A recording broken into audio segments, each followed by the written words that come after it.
What is going on, guys? It is your boy Cali Mac on the track, never bringing it back, and we are back with Trash Set Down episode 168. Let's go. Yes. I am here with the gang as usual, full squad in the building, and we're gonna need the full squad for this one because this is one of the craziest chapters. You know what's so crazy, and you know what's so crazy too. I don't want to get too into it yet, but you know what's so crazy too is the fact that we just had a One Piece community blowing, mind-shattering chapter like a month ago. When was the Miro chapter? 2 months ago? Yeah, it was like 2 or 3 months ago. Yeah. Dude, and then 2 months later, Oda's like, "I bet double time. What are you gonna do about the second one?" Like, that's crazy, bro. But we're gonna get into it. I am here with the crew as usual. You feel me? That boy Mr. G in the building. What's going on, my brother? What's good, everybody? I hope you guys are doing well. I have a few shout outs. Shout out to my mom for going to the gym with me and my wife today and Nice. doing the body pump class, trying to get her back into healthness. And, you know, it's the only way to stay young by going back to the gym. I feel fantastic. And she's dying right now. So shout out to you, mom. Also, as you guys can see, the shirt I'm wearing today, Superman Day week, because it came out on the 11th. Yo, shout out to DC, James Gunn.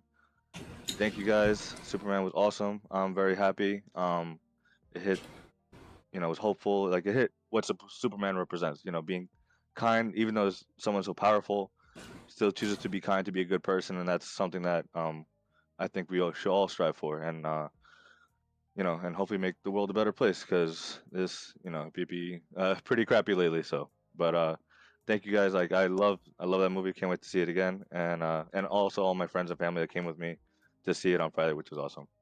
Awesome. All right, I'm definitely gonna check that out. You know, my favorite thing, I haven't seen the movie yet, but I've been seeing a lot of James Gunn wordplay because his last name is Gunn.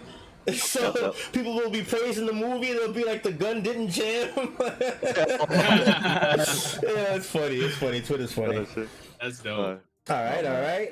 Next up, we got that boy Straw Hat Mod in the building. What's going on, my brother? What's good, y'all? Crazy chapter. Yes. A little bit of, it has everything. It has the lore. It has crazy reveal. A little bit of agenda piece too. Like, it's all there. Also, what's awesome is that our YouTube has hit 300 subscribers. Yes. My Let's goodness. go. Yes, big shout outs to everybody who subbed. We appreciate each and every one of you guys.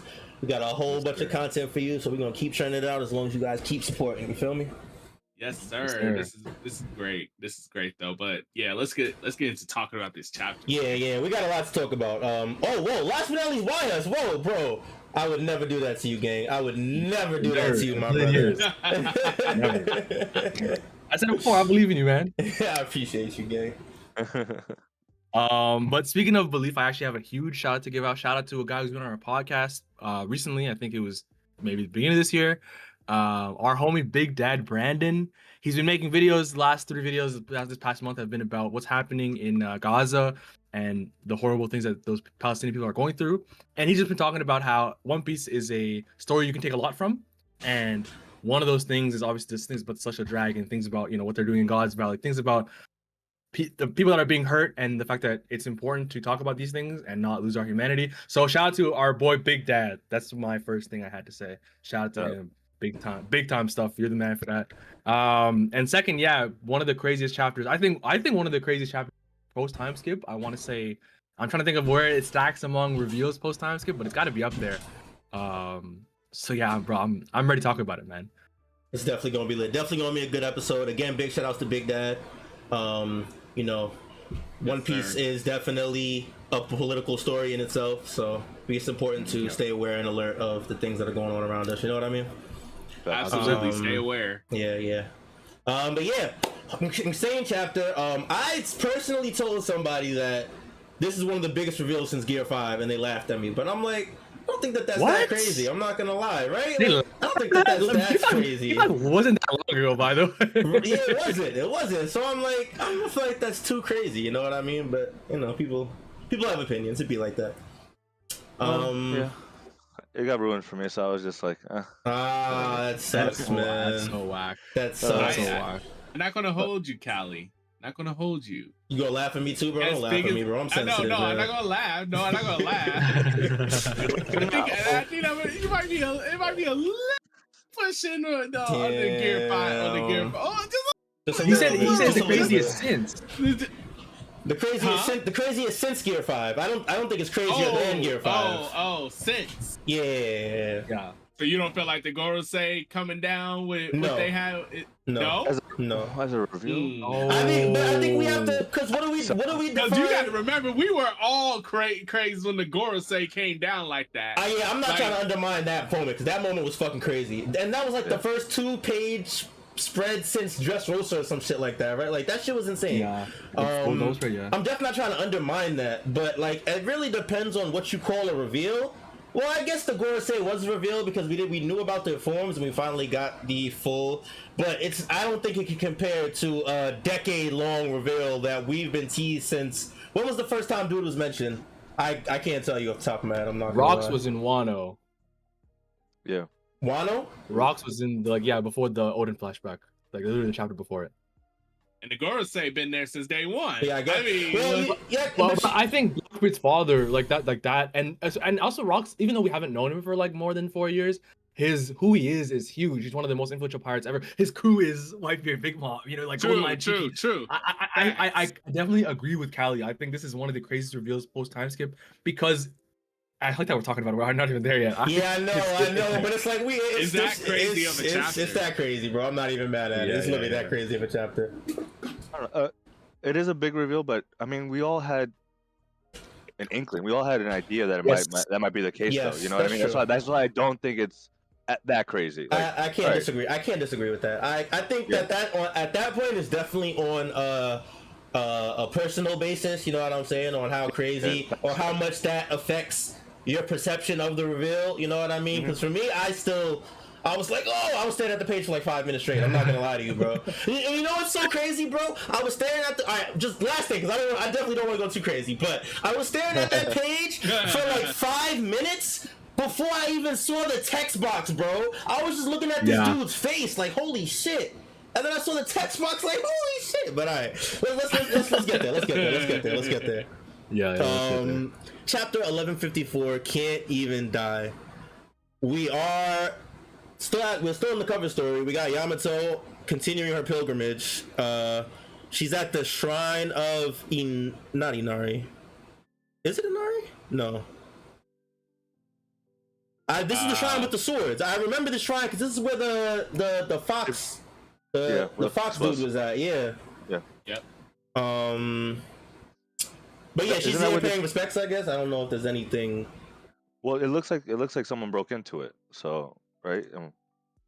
Oh, I didn't even notice that. Yeah, 'cause if you look at the door, it looks broken into. That's why someone's running towards there. Like, seems like To go someone check? got in there. So yeah. Yeah, I think Inari Shrine is the name of the it's like the way the TCB calls this, like Inari Shrine pilgrimage or some shit like that. Yeah. Okay. And also another thing that I noticed, if you notice, like Kiku, page 1, Ulti, like their capes, you see the shoulders. They got the sun with the 8 going around. You know, just some foreshadowing, some Yeah. some more connections from Oda. But I do like seeing Kiku with Yamato and them. Is Kiku now a retainer of Yamato? I feel like Kiku's still young enough that maybe, but I mean, they did say that she was the like one of the leaders from one of the regions there. So who knows? Maybe she's the daimyo of Ringo. Yeah. So maybe she's just showing them around, or like just showing them like where to go, whatever. Right.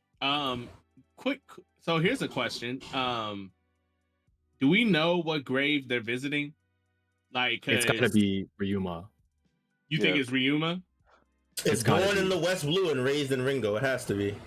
Yeah. Wait. Is that confirmed that Ryuma was from the West Blue? Is it not? Was he not? I don't know, but I'll switch it up. I thought he was always born and raised in Wano. No, I think I have it backwards because it was one of his lineage left Wano and formed a village in the West Blue. But no, or is it the East Blue? Okay, no, I'm getting it might completely be confused.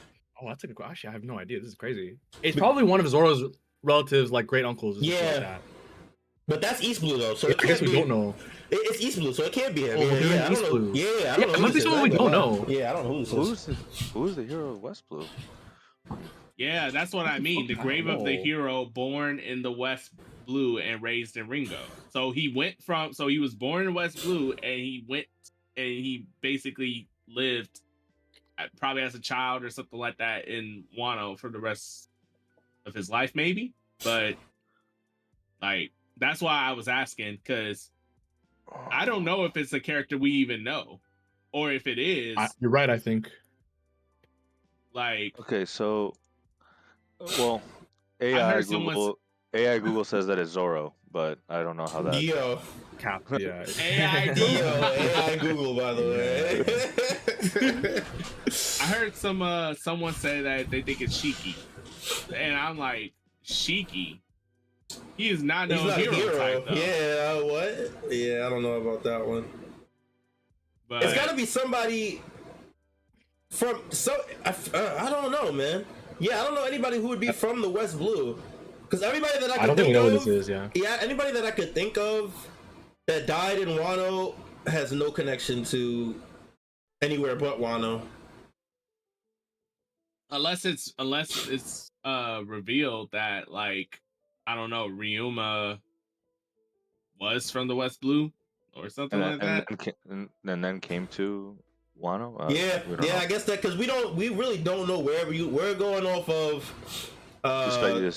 The tidbits. You know who it could be? You know who it could be? I'm looking at born in West Blue, bro. It could be Fujitora. What? But these. Wait, ain't no way. Oh, he's not dead. Oh, he's gonna be dead. Oh, okay. Yeah. He's gotta be dead.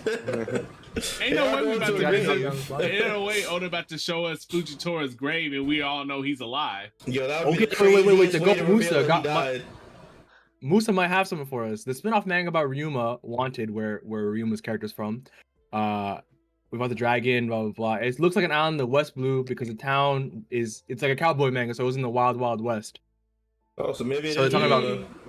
But isn't that literally Ryuma?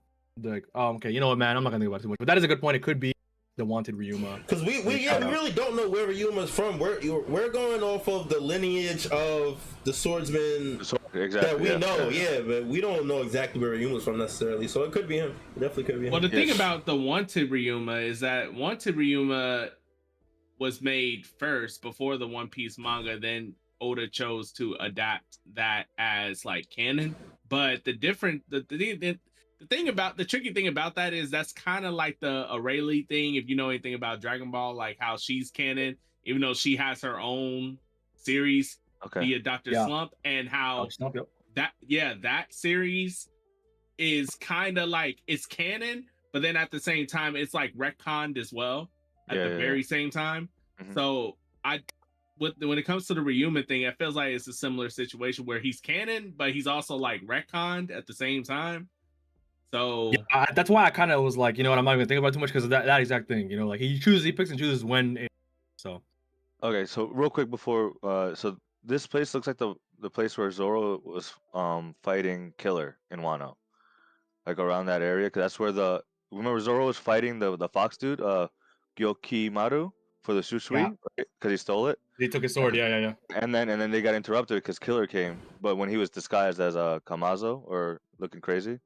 Like he had the scythes, and so like that. So wherever Gyukimaru was taking Susui, that's the shrine that they're going to, that they're going to. Because I remember like seeing all those swords like sticking out like that.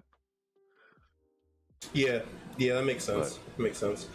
Yeah. Hopefully they reveal next chapter who it is, where. That'd be nice.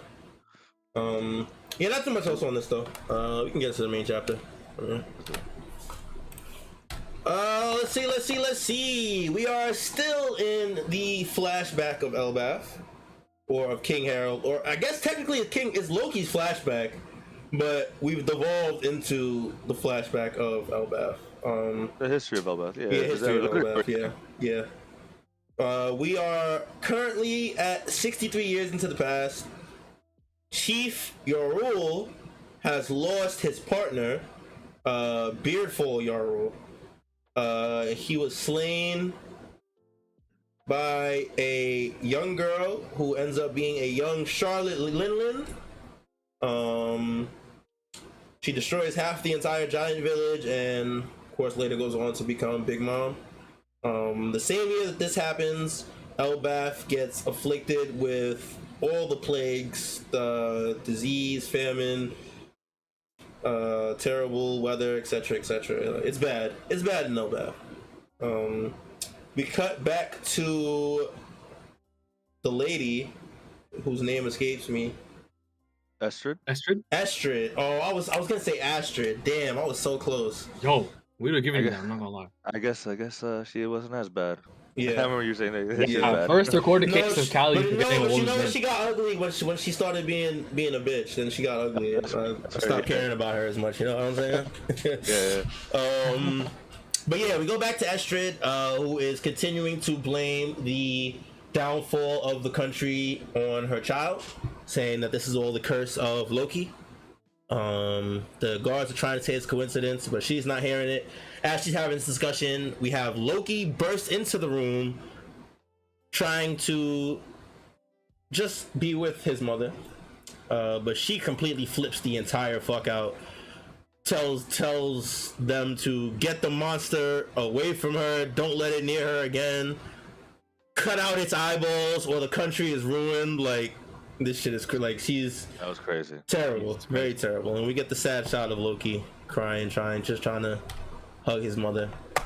Truly unfortunate. Can I just say how cognitively aware Loki is? Like, as a baby, yeah, as a baby is insane. Like, he was dropped off the tree, climbed up on his own merit, and I also know that babies can feel the emotion of, like, you know, people around them. So he maybe not have to understand her verbatim word from word, but it feels like he understands word from word anyway. Like, yeah. Jeez. Yeah. No, this baby is different. We tell Loki's special from this young age.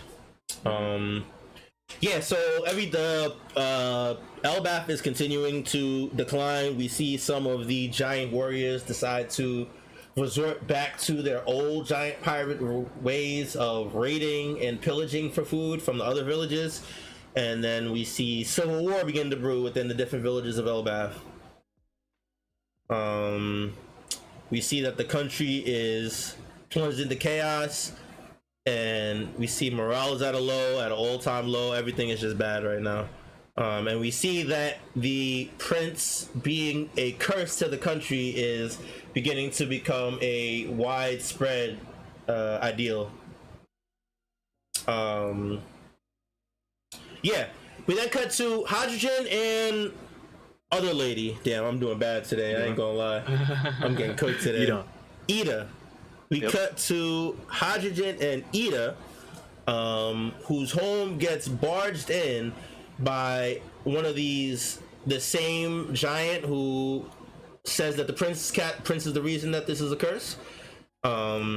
This giant walks in and says to Hydrogen that his brother is the curse that is destroying the whole land, and so you gotta die. Which is absolutely fucked up. Absolutely fucked up.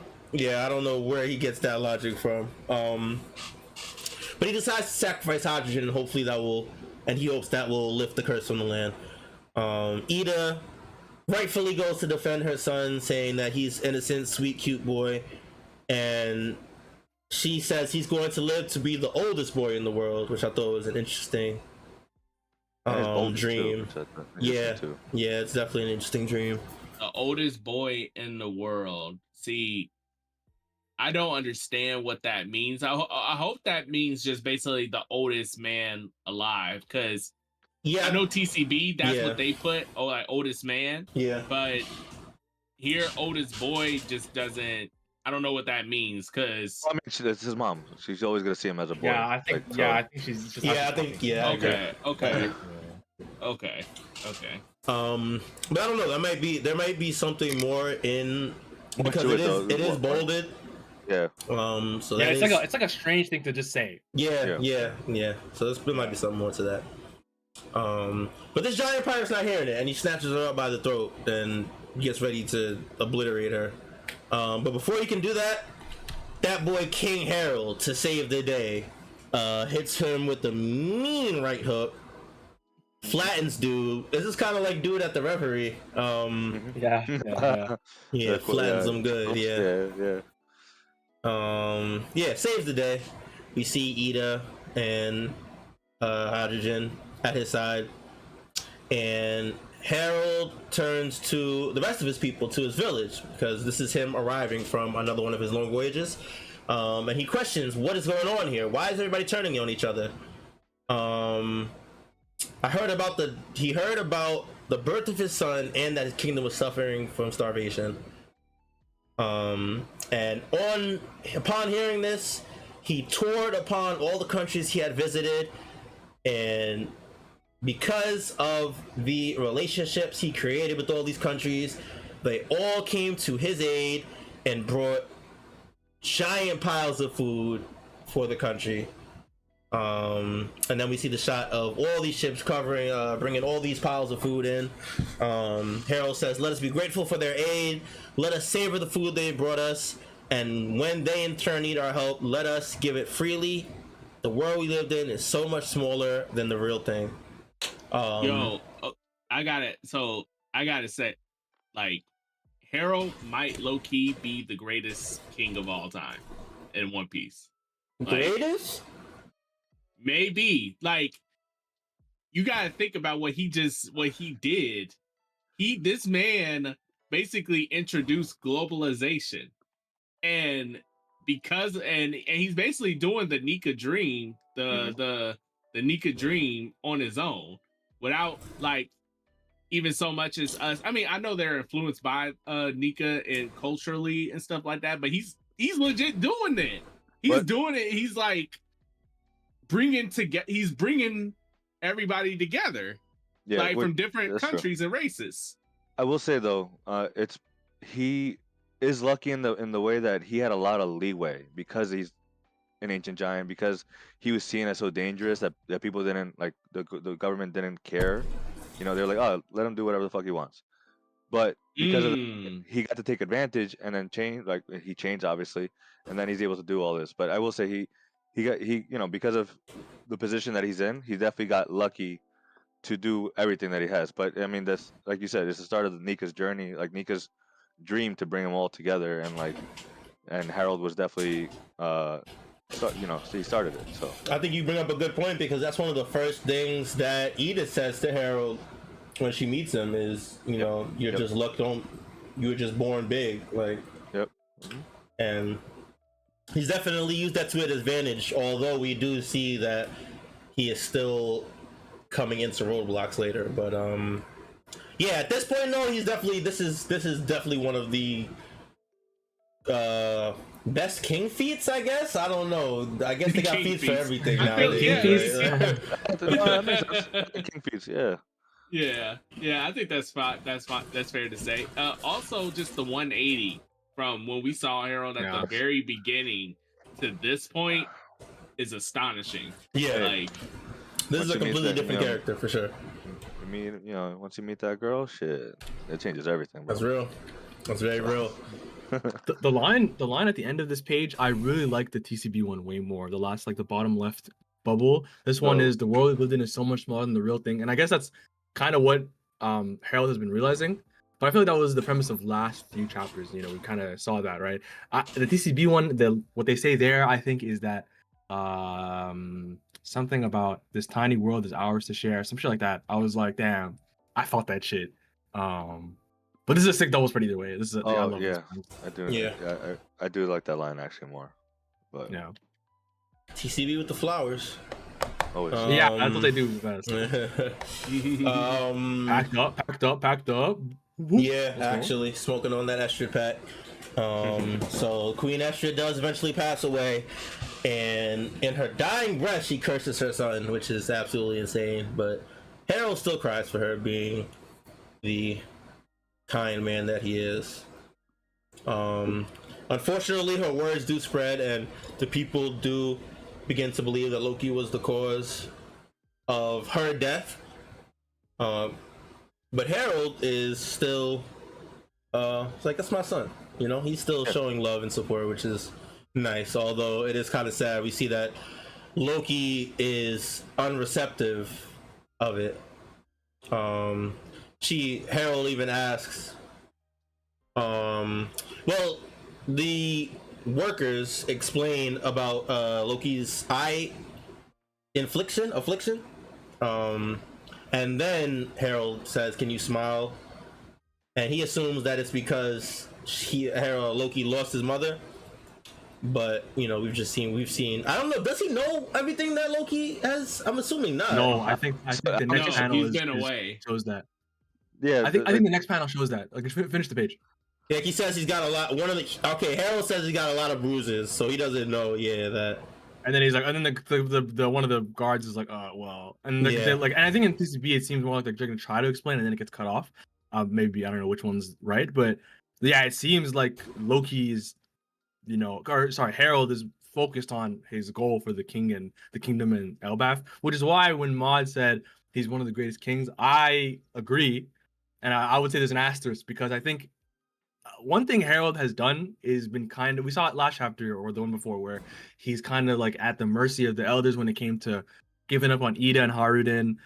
When it comes to Loki, he hasn't even checked in, and now this nigga is bruised up. He didn't even really want to hear. He didn't get to hear why, right? So I think he's kind of neglectful. But again, he has a bigger thing going on. Yeah, no. So I understand. I don't think he's a rat or anything. I just think he's a little.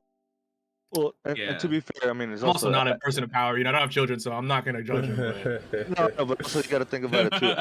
Astrid, like, she didn't want the king to know, right? She said it, like, don't tell the king. Yeah, that's true. So he just went on fucking like months, like, on not even knowing. Meanwhile, everyone in Elbaf starts believing in what Ash is saying about Loki being the curse, including Loki himself, because, like, as Callie, as you said earlier in the episode, I know we said it earlier in the episode that, like, he's very aware, right? Matt said it. The fact that he got thrown off the castle, climbed all the way back up. He's just trying to get to his mom. So he's definitely super aware as a baby, and, like, he's starting to believe everything that's being said about him. Like, he is a curse. He is the devil that was born, and, like, the reason why his mom died and all this stuff. Meanwhile, Harold's, like, has no idea what the fuck's going on with this kid. You know what I mean? Like, so... Great king doing what he's doing, but not a great father in this sense. Like, agreed. Completely agree, because it's like he is doing the big thing, and, like, he's doing something that's phenomenal, but sometimes you also got to look at, like, at what costs.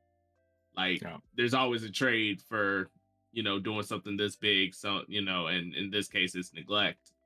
So yeah, I'm curious. Did no one tell him what happened in Loki? Cause I know, like, we don't. I mean, we don't see, but, like, I think that bottom page is him, like guards are guards scared, like, well, it's not. It's really not clear if that's them, because they could be going from that to making an excuse, or from that to trying to explain what happened.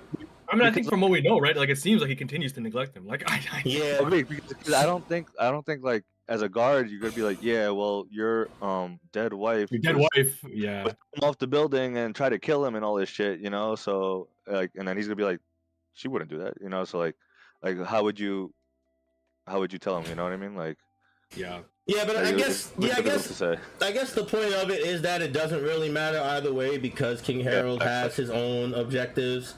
I think that's what it's trying to show, is regardless, Harold has to do what he's doing. So do you guys think that if the guards tell Harold about what happened to Loki, does Harold slow down on his mission to take care of his son? So. Well, actually, then again, he seems very driven by it. So I don't know. Yeah, sure. But he also seems like I feel like who he is now, he would be, like, more responsive and be like, oh shit, man, I can't let this fucking child, like, feel, especially because he lost his mom. Maybe he would have, but again, Callie, I actually don't know. I don't know the answer. Yeah, I don't know either. It's hard to say. I mean, he's made so many transformations, but it's like he went from one extreme in terms of like, you know, how he felt about humans and giants to kind of the opposite end of it, right? Where one, like, you might be able to low key make an argument that like his need for bringing the world together and stuff like that, he might just feel like, you know, is bigger than even his home turf, his, you know, with the Giants and stuff like that, low key. But I mean, you know, he did help with the famine and all that, so it's hard to say. It's really hard. Yeah. Well, yeah, he does meet his son. We see the instant interaction, but like we said, he does go right back into his diplomatic pursuits. This does help Elbaf survive the winter, but we do see in the next panel that Harold is so busy that he can't take care of Loki, so that care falls to Estrid's older brother, who we see. Nice job.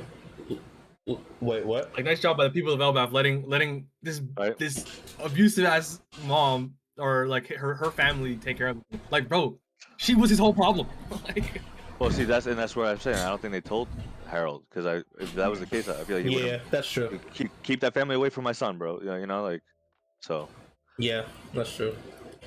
Yeah, we then cut to Actually, sorry, Kelly. Real quick, because I know they mentioned the Elbaf survived its long winter, right?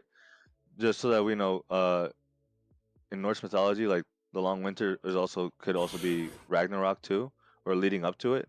So, you know, just maybe that was like a prelude to what Loki, because we know how Loki's the curse, Loki's bringing Ragnarok or whatever. Like, so, you know, maybe that might be a prelude to it, and then later on it's a full long winter, and then things really turns upheaval and shit happens. Yeah. It's definitely fair. We go to the underworld where Estrid and Hydrogen. Ida. That said Estrid. Oh my god, yo, I'm off today. What's going on, man?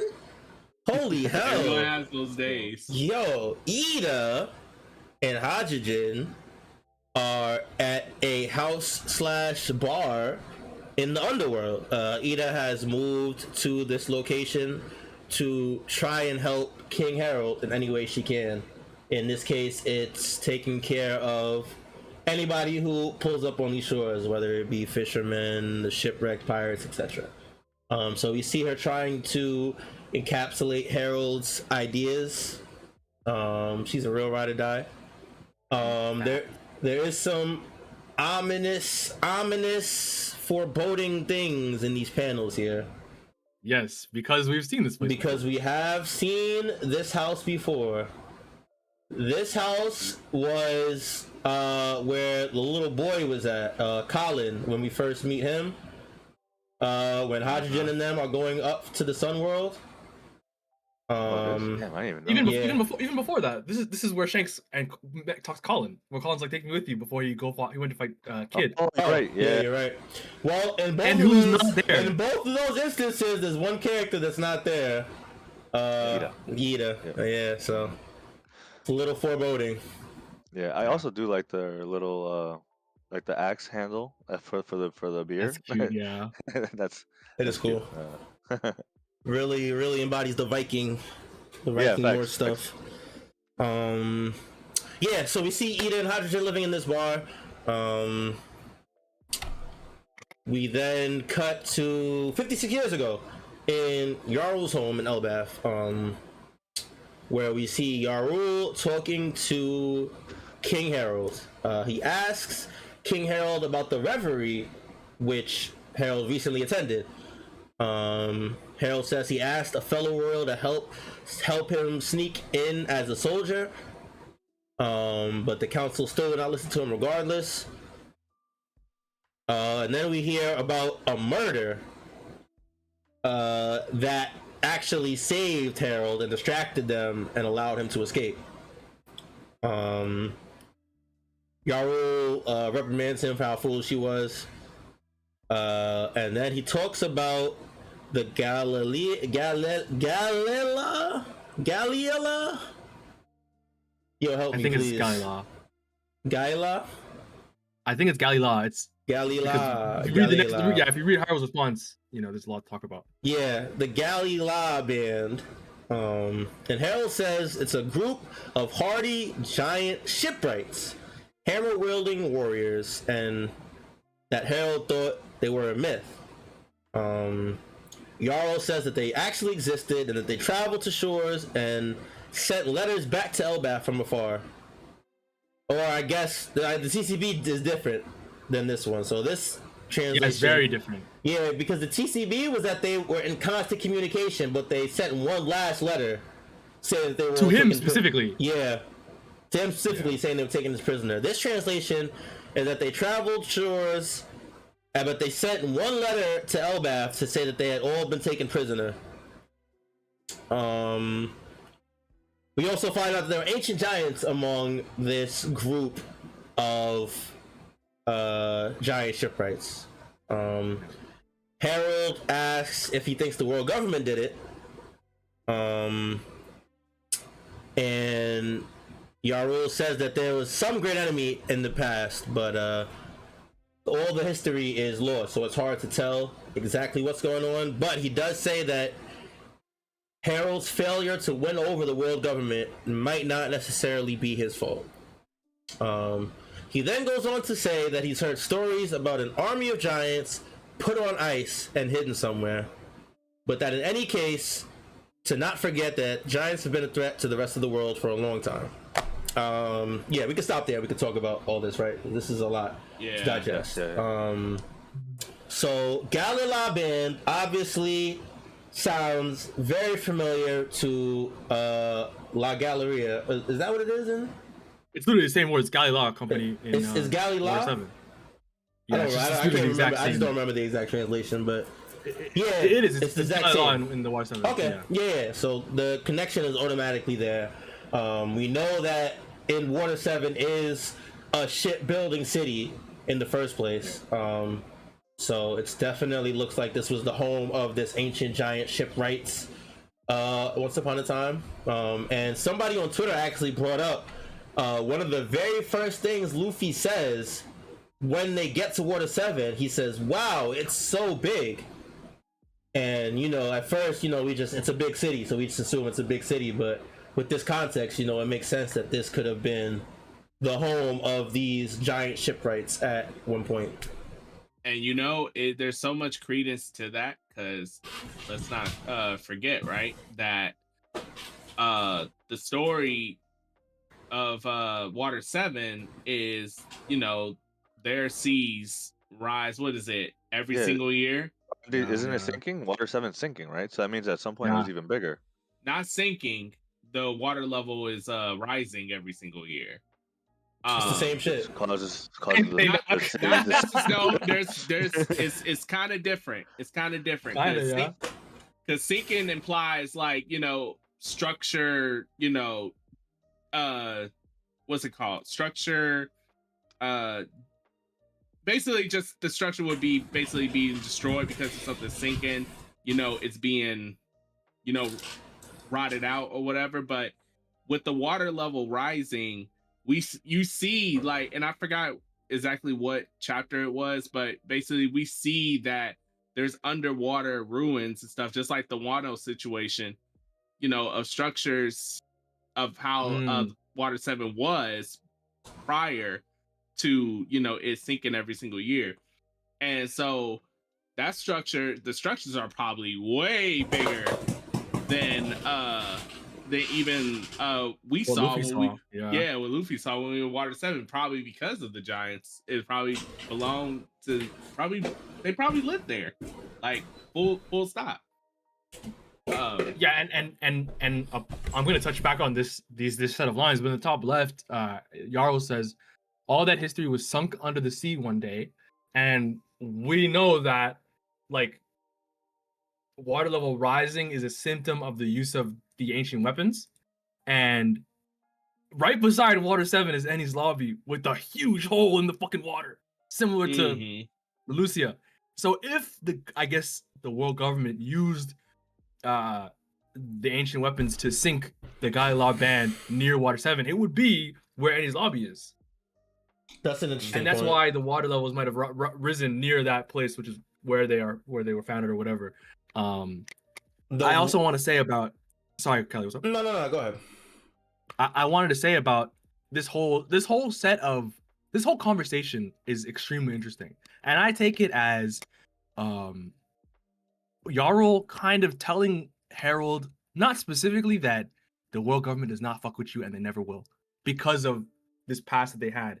And the reason I think the world government, he's implying the world government was the ones against the guy Lock Company, is the use of, it's clear that we had a great enemy at some point in the distant past. The phrasing great enemy, having some great enemy in the past, is all about, like, it reminds me so much of what Clover said in O'Hara about the Ancient Kingdom. The reason they created the Poneglyphs was because they had some great enemy that would destroy their history. And then all the history was sunk under the sea one day. We know that that's what happened in the Void Century. So clearly this band of giants was a Void Century, or like a pre-Void Century fixture that existed then. And he's saying that your trouble integrating is like it's a carryover from before. It's not your fault.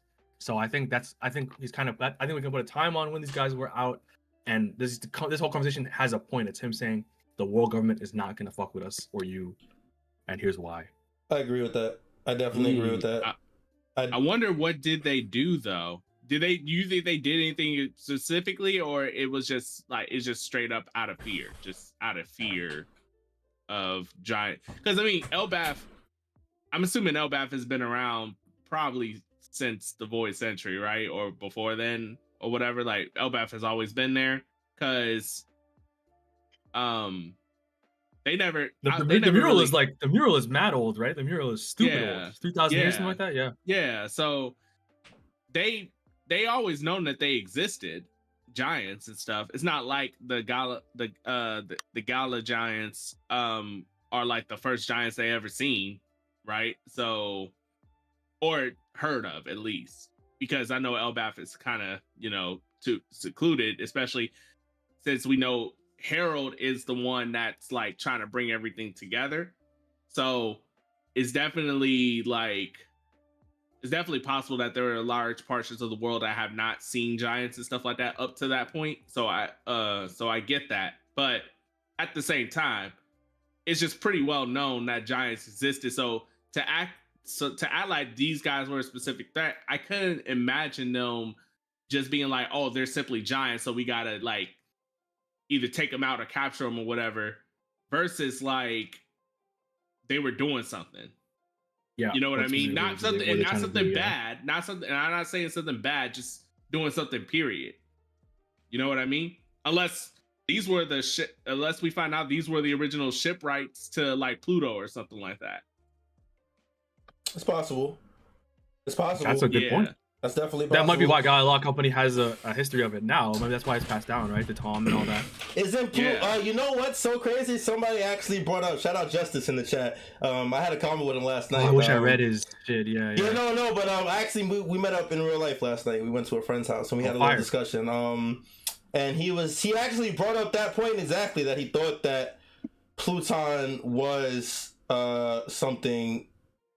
It had something related with the Galileo band or giant shipwrights in general, because he pointed this out. I'm not sure how factual this is, but he pointed out that every time Pluton is mentioned, it's mentioned as a giant ship. I don't necessarily remember that, so I couldn't agree with that necessarily, but I wanted to bring that to you guys because you guys might possibly remember more than me, but your faces say otherwise, so I'm gonna guess not. More than likely, Pluton is a giant ship. I mean, I can't exactly remember where I remember hearing about it being a giant ship exactly, but I think it's well known by now, right? That Pluton is a giant ship. I think it. Yeah, but what he was saying, that it gets described as a giant ship, and we took that as, it just being a big ship instead of it literally being the ship of the literal giants. You know what I'm saying? You get what I mean? I just thought of the craziest line of dialogue because I was looking at the wiki for this point, and Yeah. yes, it does say. So in the appearance section, it says it's supposed to be a large warship of some kind, and apparently, in a quote from Tom is that it is the most monster ship ever made in the history of shipbuilding. But bro, do you guys remember when Tom shows Iceberg and Frankie the blueprints? Bro, Iceberg says, "Can humans even build this thing?" Oh, So yeah, giants true. He does. True. He does say that. There you He go. definitely does say that. True. Oh Nah, shit. your boy's onto something, bro. Yeah, he might have been on something, man. That's crazy. Hey, yo, that's dope. I think that might have confirmed it for me. Like these guys might have been the shipwrights for Pluton, Which or at is least why, their ancestors, which or would something. explain why they got taken prisoner. Yeah. Yeah, it makes sense. Because they probably either okay. So these guys, it may not even be these guys in particular, because this was 56 years prior to the story of One Piece. Void Century is like 800 years. So these guys must have lived on like Water 7 or whatever for eons, for centuries or whatever. And their ancestors might have made Pluton. And the government, you know, we all know they were trying to get the Pluton blueprints for a while. But in order to prevent another Pluton from being made, they probably captured these guys who are most likely direct descendants, and to prevent that ship from being made, period. So that's probably the reason why they went after him, most likely. Like, I agree. That definitely makes a lot of sense. Wow. Shout out to my boy Justice. And we know that Pluton is in Wano. That we know for a fact. Yeah, and Pluton is like you said, Mod, the blueprints exist as a deterrent for the original Pluton. I think that's what Frankie said. yeah. Yeah, my nigga Musa continues to confirm it was said to have been built on Water 7. No, it's definitely them, bro. Yeah. Yeah. It's Oh my goodness. Yo. First theory confirmed on Shots It Down by Shout Out to Justice. That's definitely dope. That's definitely dope. Wow, It's that's definitely fire. And I guess the small thing we have talked about is Frozen Giant Army, which is definitely the ones on Punk Hazard. Right. This is such a deep pull, bro. I consider myself a One Piece head, but I don't know how people immediately remembered that shit frame one. When I posted that picture, my boy Manny, shout out to my boy Manny, he actually sent it to me, and I was just like, "Are you Kelly?" I was like, "I don't remember this." And then he's like, "Dude, that was Punk Hazard, bro." And I was like, "What the fuck?" I had to go back. That was Punk Hazard. And I was like, "Yo," that's crazy. But so who froze them? You know what I mean? Like, so did someone else have Kuzan's fruit, or was it something else? You know, like, because also Monet's fruit too that you could, I mean, snow, but it's not really the same. And also like this is not even the first frozen giant that we've seen. Ords was frozen when we first saw him, right? Yes. He was cryogenically like kind of frozen when Moria had him. So like it's like a tactic they use on giants or something like that. I don't know. You know what's so crazy? that was part of Justice's theory in the Twitter chat. Yeah, it was about the ice and stuff. I don't want to get too weird. much. Did he bring up the frozen straw hat? Yes, he said that it was probably Origins or something. Yeah. Yeah, Emu has the big straw hat. Yeah. I was at Locals and my boy Andrew brought that up like on Friday. Like that makes me think of the frozen straw hat, and I was like, yo, facts.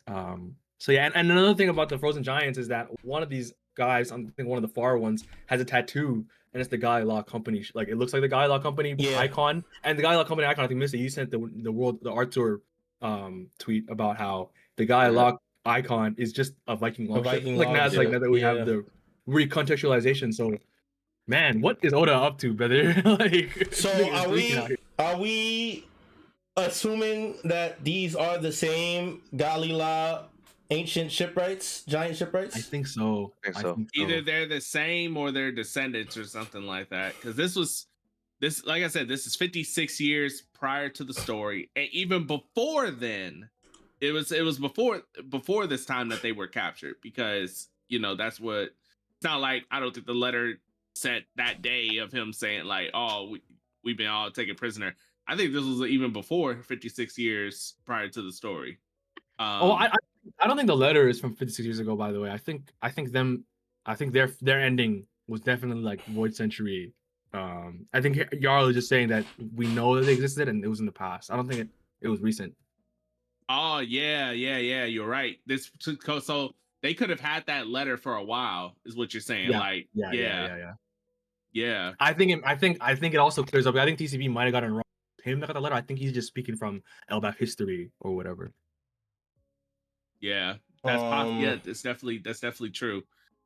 I definitely see that. Like they might have been captured like 200 years prior to the story, 300, 400. Like I'm willing to say Void Century because of the being just sunk straight up Void Century. Yeah, I think the sunk under the sea is like that's what happened at the end of the Void Century. The shit rose 200, 400 meters to the ancient weapons. 200 meters. 200, boom, yeah. And I just think the phrasing of the great enemy, which is what Clover said about the world government, and then being sunk under the sea, like we know that happened then. Mm-hmm. Was sunk under the sea. So. Yeah. Go ahead, Mark. Go ahead. No, I was gonna say this shit is definitely crazy. I do think that if there is, because like he said, this is not the first time we've seen a giant frozen.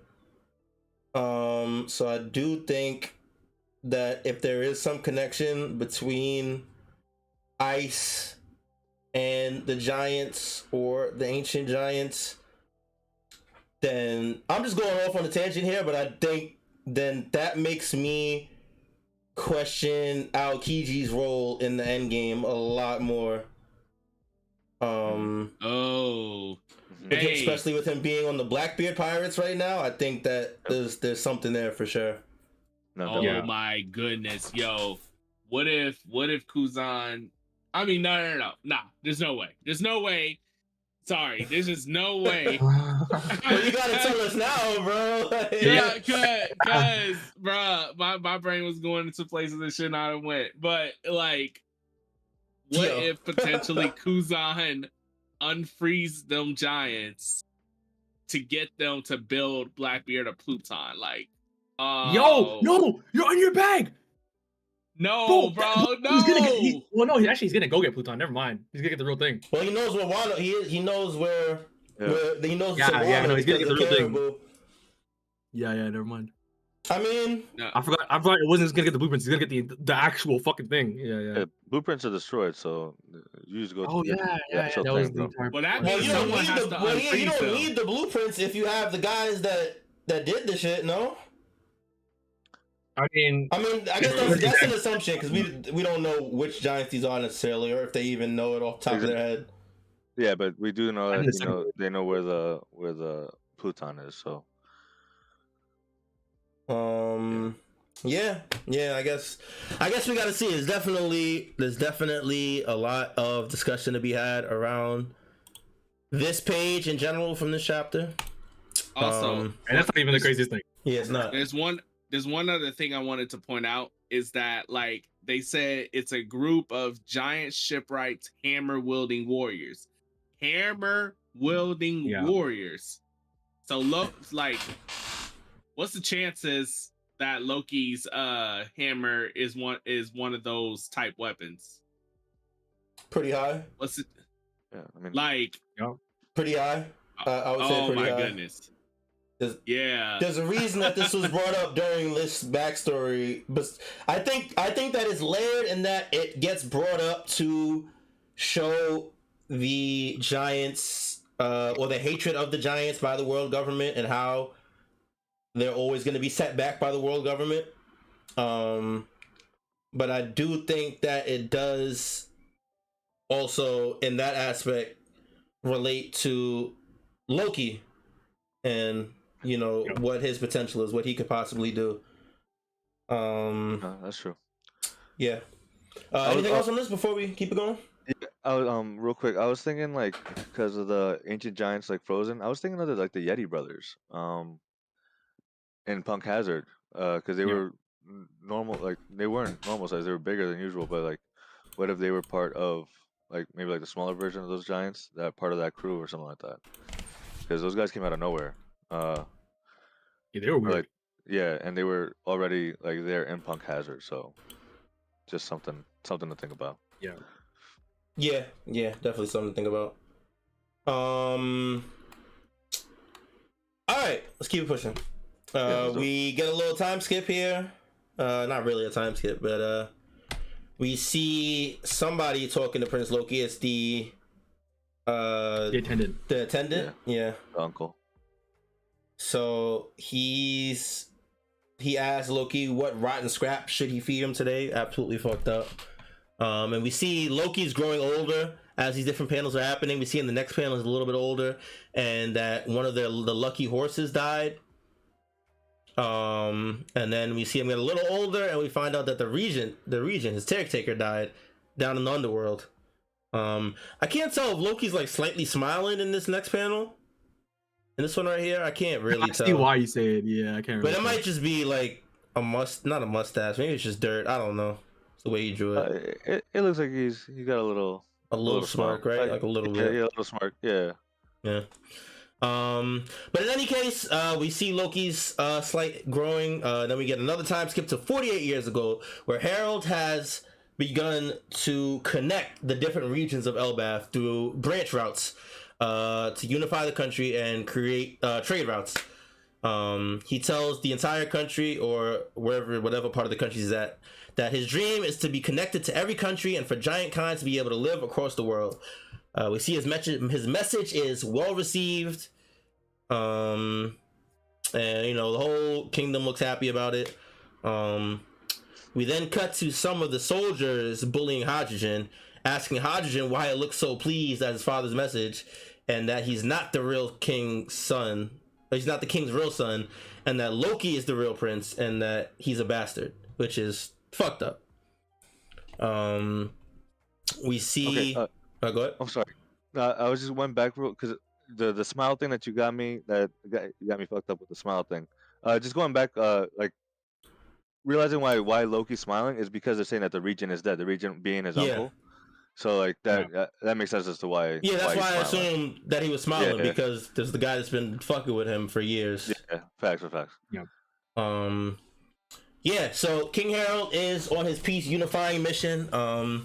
We see that he has now left on another voyage, and once he does that, we see all the villagers begin to lock their doors and bring the children inside and run to safety.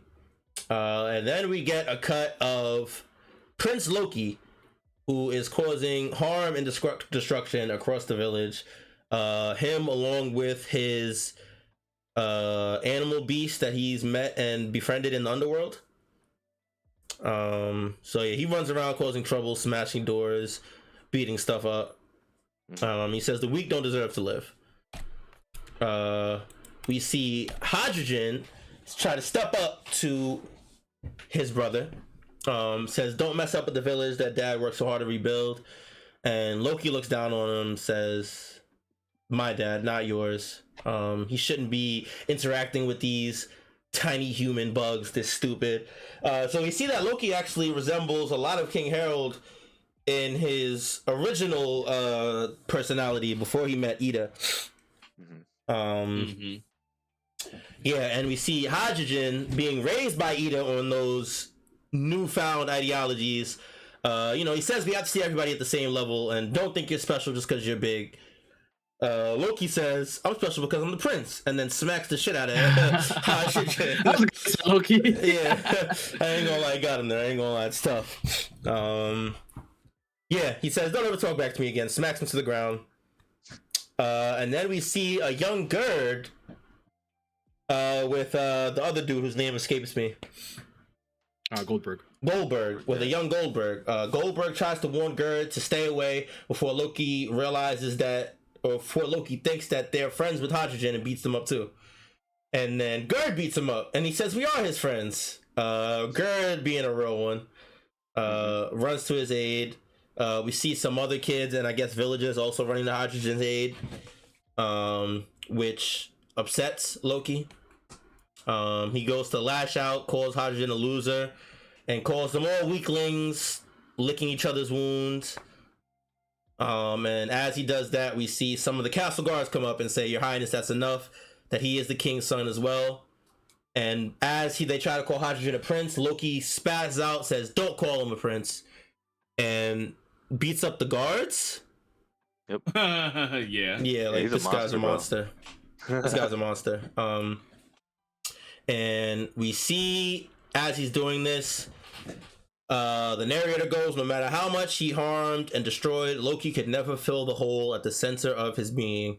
We see him rummaging, causing destruction and all that. And then we see in one panel, he's starting to hold back emotion. We see him biting his lips, snot bubble coming out of his mouth. And then we cut to a very similar shot as our first introduction to baby Loki, where we see Loki falling from the tree into the underworld, where he breaks down in tears and says, "I can't even die." Very sad panel. I really like this character. I'm not gonna lie. I like the contradiction between this terrible person causing havoc, and then to him not even wanting to live. It's dope. I like it a lot. I think Loki a lot too. I think something that it kind of seems like a lifetime ago is the chapter where Saul reunites with Robin, and we see Robin think about jumping off a cliff, and that fucked us all up, right? Yeah. Because obviously, Robin, we have a lot of history with. We obviously care about it deeply, but seeing a kid think like the fuck, what's the point, right? And in this panel, like the reason he's biting cliff is because he sees, trying to save her son from Loki's devastation. We see a mother grab her child. Yeah. Which is something his mom didn't do for him, right? And the narrator's talking about it, the center of his being, there's a hole, there's a void, and it gets to him. So I think it hits really hard. I actually have a message, Callie, for you, from a guy who comments on these. He's in the YouTube live sometimes. Not here today, but BCAJ, my dog. He said, as we read the chapter, he said, this nigga Callie can't say a word, right? Because of how you treated Loki when he was born. This freak. Damn. It's like, yo, you can't let him say nothing, bro. Bro, that was an ugly baby, man. I ain't gonna lie, dude. He's growing into it though. He's growing into it. I can't lie. He's looking a little more menacing by the age. Yo, but this shit is hard. It is dope. It's dope. It's definitely a sad backstory. You feel for Loki. It's hard because I feel for Loki to an extent, but I do. It's to an extent because he's definitely still terrorizing people. But you can understand. You can definitely understand where his turmoil comes from. Facts. All right, enough about this Loki bullshit though. Oh wait, no. Unless you got some more. Oh, I was just gonna say, like, you could clearly see that Loki, like, even though he's like the quintessential model of like what an Elbaf prince would probably, entail, because I mean he's extremely strong, ancient giant, all those things. But I bet you that the prince thing, that he's so mad about Harujin being called a prince, because that's the only thing he really got. That's all that he's kind of got for himself at the end of the day. Like, it's why he's special in his own words. Yeah. So to call someone else a prince, that takes away from what makes him unique, and him not having a mother's love or having love in general, because I mean he has some love because obviously his father cares, but like he's neglectful. Like, let's call a spade a spade. He's neglectful to,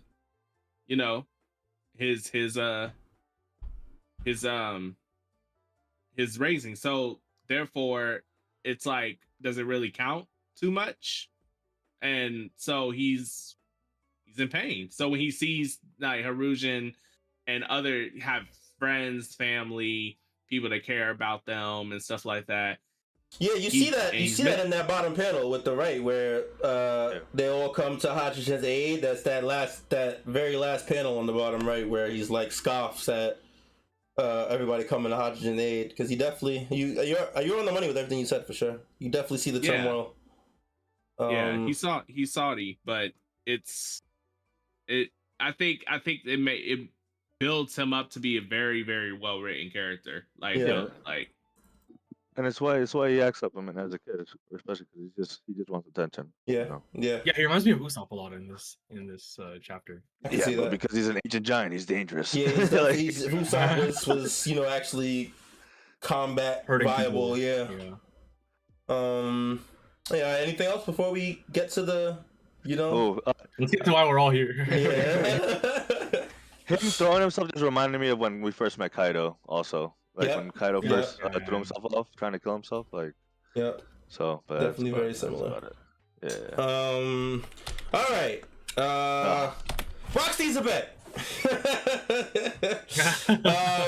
As Loki's crying on the floor, we see a mountain get cut clean in half in the distance. We see people yelling in the distance, asking what's up with this island, how do you get inland. We see some of the animals in shock, I guess, at what's going on, or growling and in shock at the presence that appears in front of Loki. We see 4 figures. One of them says, look, it's a giant kid, so this must be Elbaf. And then we get 2 reveals. We get Shiki and Whitebeard.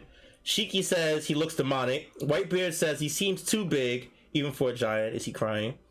And then we get the reveal. We get a man who says, all right, Brat, you're going to say yes twice, because that's the answer I want from these questions. Question 1, is this Elbaf the land of the giants? Question 2, is Harold here? We get the text box that say this man who Harold met at the Reverie 8 years earlier killed a Navy headquarters admiral and fled, and now the government has a bounty on his head. And then we do get the official title drop. This is the man himself, Rox D. XEBEC. And if that wasn't enough, underneath the title drop, we get an extra text box that says future captain of the Rox Pirates and father of Blackbeard. Absolutely insane. Absolutely balls to the wall insane. Rox D. XEBEC is finally revealed in the flesh. The man is here. The silhouette is no longer a silhouette. We have the face to put to it now. He looks sick. I'll just start it. He looks sick. Like, the design is fucking sick. He looks menacing as hell. He has like this punk rock style to him, but I don't think we really see too much in One Piece, right? He's a cooler rockhead than Kid, bro. No, literally. And like we don't really see like this is like the hair specifically is almost like classic shonen hair almost, like the spiked up edgy stuff, you know what I mean? Like and, 2000s shonen we don't really see that too much of that in One Piece, so like that design in itself is really cool on this character. Because the guys are like, huh? You know? Yeah. Like, what you said, honey? Yeah, definitely a sick design. Splitting image of Blackbeard. Crazy. Which I've seen has caused a little bit of commotion in the community with people who are split on how they feel about that look, specifically him looking so similar to Blackbeard. I've seen some people say because they don't like Blackbeard or because Blackbeard is a silly, goofy character, whatever, it makes XEBEC look less menacing to them. What? I've seen that. That's what I've seen. That's just what I've seen. I'm just repeating. Don't yell at me, Wise. I'm just repeating what I've seen on Twitter, bro. It wasn't me, man. That's not my take. It wasn't me. That is not my take. I think it's sick. I definitely think it's sick. I think that I have no qualms with him looking like Blackbeard or Blackbeard. I guess really Blackbeard looking like him, right? Because he's the father. But I have no qualms with this. And also, like sometimes it's also like people look like each other when they make certain expressions. I don't think he's gonna look 100% like him all the time. He'll have his own defining feature, like defining face shape and stuff like that. I'm sure, but I actually looked at this page and I didn't notice the text box, and I looked at this nigga and I was like, "Wait, this Blackbeard's dad." Like I didn't even just off how he looked. I was like, "Oh, it's gotta be." So I know this reveal also brought up a few things too. Like, because people are saying that like it's possible that because if you look at his eyes, his eyes look similar to someone else that we know. His eyes are very similar to Buggy's eyes. All right, bro. So, All right, dude. Oh All right, no. buddy. I'm saying that it's possible that he's also the daddy, like the daddy from a different mom of Buggy This as nigga well. That's is why not Buggy's dad, bro. This nigga is not Buggy's dad, bro. There is a theory out there. I've seen. I'm not gonna lie. Yo. There is a theory out there. Hold on, Callie. Wait. Yo. Because there's actually like I'm the biggest Buggy hater these days because people think he's gonna find the one. I hate that theory, but there's like a little bit more too, right? Like when they have Momo and when Hiyori is born, when Odin is on Roger's ship, and Rayleigh's holding they're holding the babies, Rayleigh and Roger. And Rayleigh says this reminds me of the old days, and I think at that time he's not just talking about Shanks because Buggy is also in this age range of like 38, 40 years old. So it makes sense that they had both of them on the crew as children. So and that's when Rox died, right? So I feel like it's not out of the realm of possibility. I don't like it, but it's not impossible. I don't like it. I think it's stupid. I'm not gonna lie.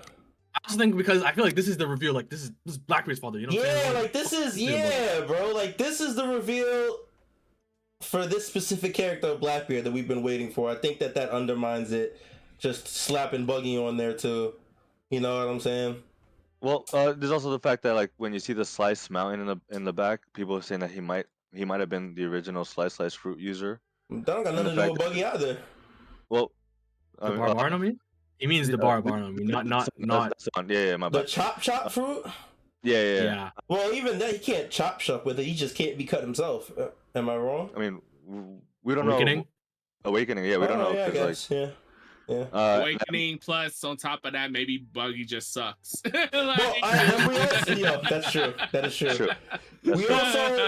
We also know that XEBEC is a swordsman. Because when in the last chapter, 2 chapters ago, when we first get the XEBEC mention with Loki, and XEBEC fights and beats up Loki, and then Whitebeard's like, "You didn't have to use your sword." True. Did he say that? Yeah. He was like, "You don't have to use your sword," and then he was like, "Shut up, Whitebeard." You know what that means? Tell the Mihawk fans, it's over, they got another one. It's over. You're done, buddy. No, they would take that as a W. Like, oh, he's a swordsman, therefore he's under Mihawk's title. Therefore, Mihawk's stronger than XEBEC. Like, they would. That's legit how they think. Because it's like you say, well, what about Roger? Well, I mean, let's see. He has a sword, so Mihawk's the greatest swordsman. Therefore, like it's just never. Hey, the logic found. I don't know, man. There's but on a serious note, the people he's with, like Whitebeard and Kiki. I'm assuming that's Stussy on the far side. I think that is.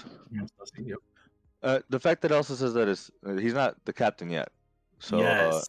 And also, why is there a blank between father of Blackbeard? That's why I thought it was a little weird. I have no idea. That's weird, yeah. Because in the TCB it was Emperor Blackbeard. It's the page. It's the page split. Okay, that makes sense. Okay. So back to what they're saying in the actual text box, right? There's the man the Herald met at the Reverie killed a Navy admiral. So he was at Reverie. He killed this admiral. If this admiral, some people are saying that it probably had the ice fruit previously.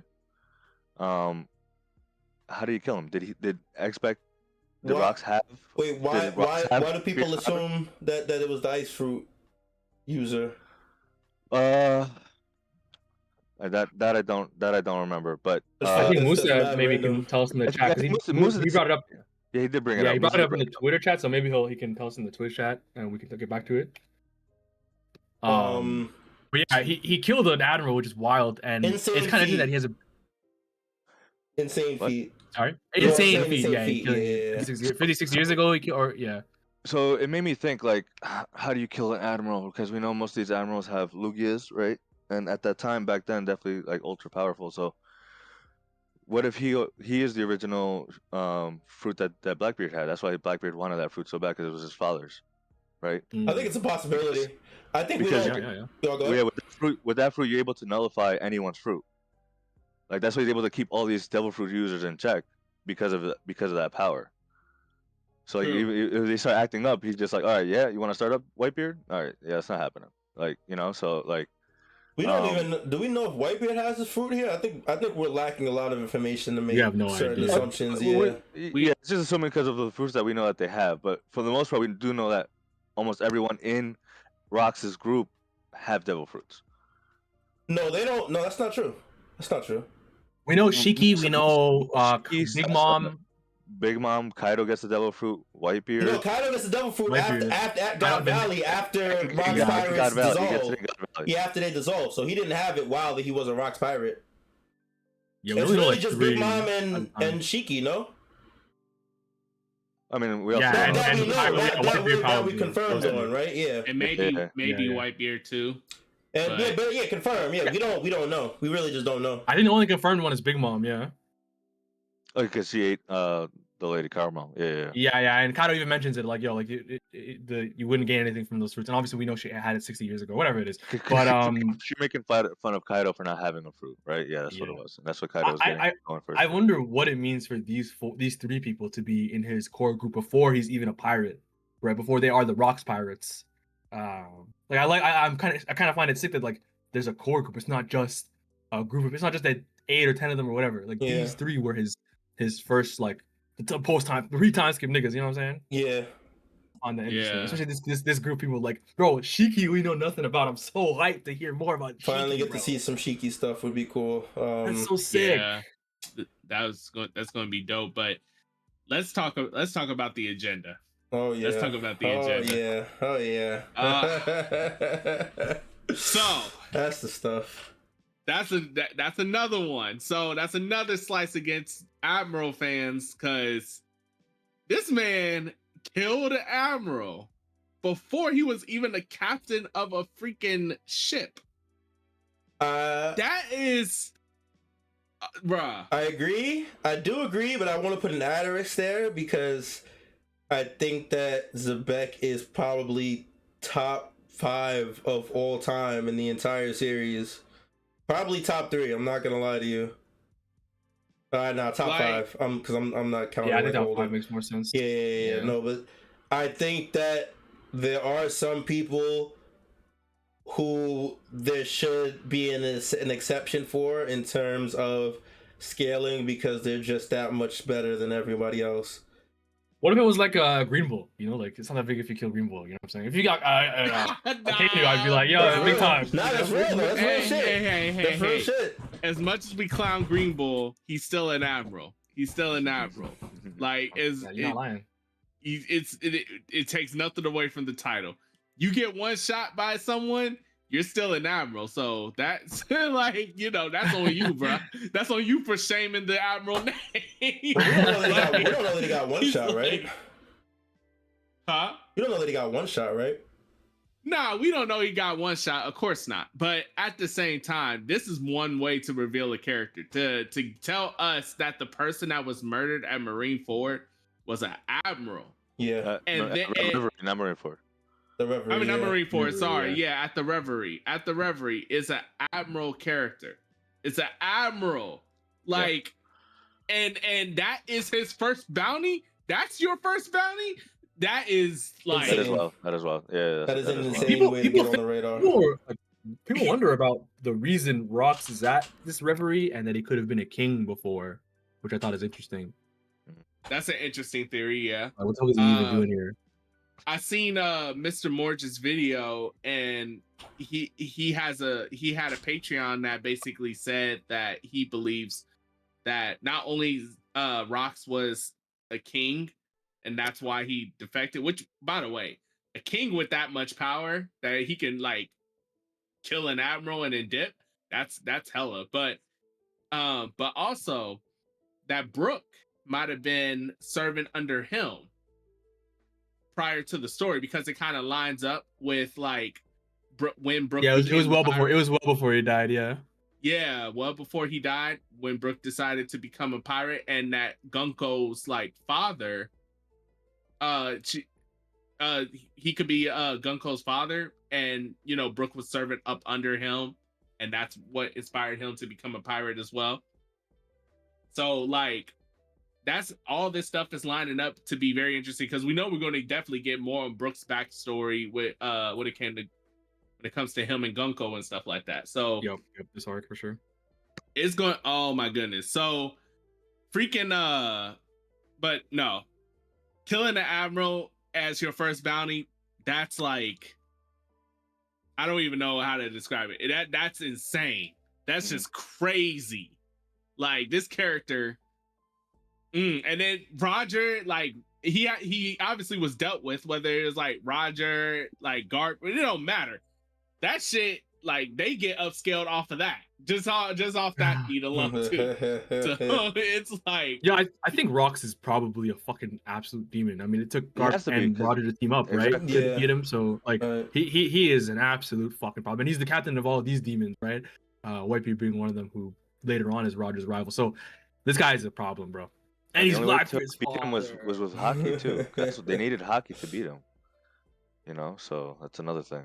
Like, there's so many questions with Rox. Like, yeah, this is definitely this reveal definitely adds a lot of implications to previous events. More so being the father of Blackbeard than anything. Yes. We could get into because the whole Marineford saga, right? Like the whole Marineford saga, it gets recontextualized with his relationship with Whitebeard, as in Blackbeard's relationship with Whitebeard, and his relationship with how, like, he okay, imagine, think about this, right? What if him going after Ace isn't just I know he went after Luffy originally, but like him pivoting to Ace is like, what if Oda is gonna say that's like get back for, like, you know, Roger getting rid of Rox, right? Yeah. And the Luffy thing is gonna have another similar, you know, family history thing, as a consequence. So, and again, what and my boy A just said it, the fact that after having this history with Rox and their ship getting, or their crew getting obliterated at God's Valley, and I'm assuming, again, I've said it before, that at God's Valley, Rock's crew probably wasn't just simply defeated. They probably imploded. They probably had conflicting issues, and you know, they probably put themselves first before the crew. And so after all that, Whitebeard is like, I'm still gonna take this kid on, and I'm assuming he knew who his father was. And yet still Blackbeard betrayed this nigga, man. Fuck, what scum, bro. Yeah. If Rox did have the Yami Yami no Mi, it makes perfect sense as to why Blackbeard wants it. Like, well, we definitely, you know. I'm not 100% sold on that idea, but this definitely confirms to me, well, it doesn't confirm, but it leads me to believe that XEBEC left some kind of information for Blackbeard. I don't know if it's maybe his pirate log, you know, like Odin's or something like that. But I can't see any other way that Blackbeard knows everything he knows and makes the moves that he makes without some sort of influence from XEBEC, because we know XEBEC had a lot of he had big aspirations and plans and whatnot. And again, Blackbeard's ship is named the Saber of XEBEC. I think obviously that family relationship is there, but to be the saber of someone, to be someone's sword, is like, I'm acting in their, like, in their honor, interest, their interest. So definitely. To attack too, not like, because they could easily be like the shield of XEBEC, you know, but that's like boom. That's a good point. Like I'm cutting into history for this, for the sake of what my father, you know, wanted or did. And again, I talked about it. I actually found a clip of like the chapter where Saturn talks to Katarina Devon, when Van Alger is like, in response to Saturn asking, what do you guys even fucking want? And Alger's like, the world, right? And Rox wanted to be king of the world. So that we kind of talked about how that could be a family relationship. So it wasn't out of nowhere, like we said before, but still, like this we're gonna get so much Blackbeard stuff. I'm actually a little concerned, not concerned, but like I'm interested in how Oda Blackbeard interesting, and not just like the sins of my father. Like we already have Inigo Montoya from, you know, the Princess Bride. You know what I mean? Like, revenge for your father is only so much of an interesting thing. I hope Blackbeard is also his own character, despite that as well. So I was talking to some of the guys at my basketball league yesterday, and they always be asking me questions. But then some of them brought up some ideas, right? Like, what if? Because we've mentioned before that Blackbeard isn't a person, right? Because Luffy and Zoro both said like he's more. There's something more to him. They're like, it's not him, it's they. Yeah, so like, what if like it could be his crew or whatever. somehow like his father's like somehow soul is somehow in him, right? We know that Mm. Lin was there.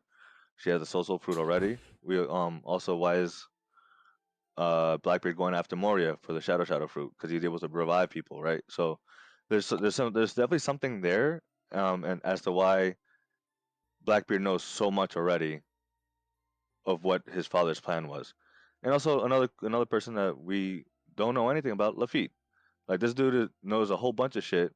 What if he was the one been guiding Blackbeard this whole time? You know, so I feel like that was out of left field, bro. I'm not gonna lie. Where did Luffy come from, bro? because he's such an enigma, though. Like the fact that he was able to go into Mary Joa against the warlords, didn't even notice. Like it seems like this guy has been around for a while. So like that's why like there's something there. Like maybe he's part of Rox's crew early, like when he was younger, and then he's been carrying around the whole thing. Lafayette was part of Rock's crew, like as a younger kid, you know. I think Luffy. I think Luffy being like older and like we don't know anything about him as a whole. And also he has a weird past. Like he's like apparently the sheriff of some town or something like that. I think him being shouted in history, that could be the connection as to why Blackbeard even knows who Rox is. I don't fucking know. I think there's questions to be asked for sure. Not gonna lie, don't agree. You could not agree. And I'm not gonna lie, bro. I feel like we bring up Lafayette being a mystery like once every 2 months, bro. I'm not gonna lie. And then in 2-3 years, when they're like, "Yo, Luffy's the XYZ," you're gonna be like, "Yeah, man, Oda, the goat." How do that, bro? Shit. No, that's real. I'll hold that. When it happens, I'll hold that. I'll hold that. But yeah, the connection between XEBEC and Blackbeard definitely recontextualizes a lot of events, like Shanks going to Whitebeard to warn him of Blackbeard means a lot more if you consider that Shanks might know the connection between Blackbeard and XEBEC. Maybe especially after they fought and he gave him that injury. Because at that point, Shanks wasn't he Emperor at that point? He was, right? Yeah. So at that point, Shanks got the injury, the scar from Blackbeard. Yeah, we don't know when that was. Oh, the injury. He was Emperor. He talked to Whitebeard about the dangers of. Yeah, but he had the scar on his face when Luffy met him. No, he didn't. Yeah, he did. Sure did he? I don't think he did. No, he didn't have the scar on his face when Luffy first met him. I'm pretty sure he did. Didn't he? We talking about Shanks? I'm trying to find it honestly. No, he did. He did. Dude, we never. Yeah, and that was Shanks well before he was an emperor. Like we never saw Shanks without the. Does he have it in 1153? The one right before this. Go back when we see a young Gaban and yeah, that's and what I wanted to find out. What chapter is that? I think. That's last I think it's chapter, 1153 right? or 1152. Yeah, I think it's 1153.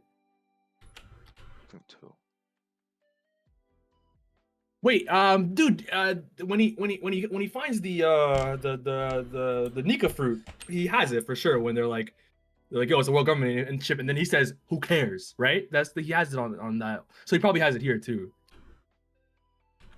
He does have it. Yeah, so this is well before he's an emperor. Well before. Wow, damn. So that means that Shanks and Blackbeard met. Oh wow! Oh, I just closed the whole thing by accident. That means Shanks and Blackbeard met a while ago.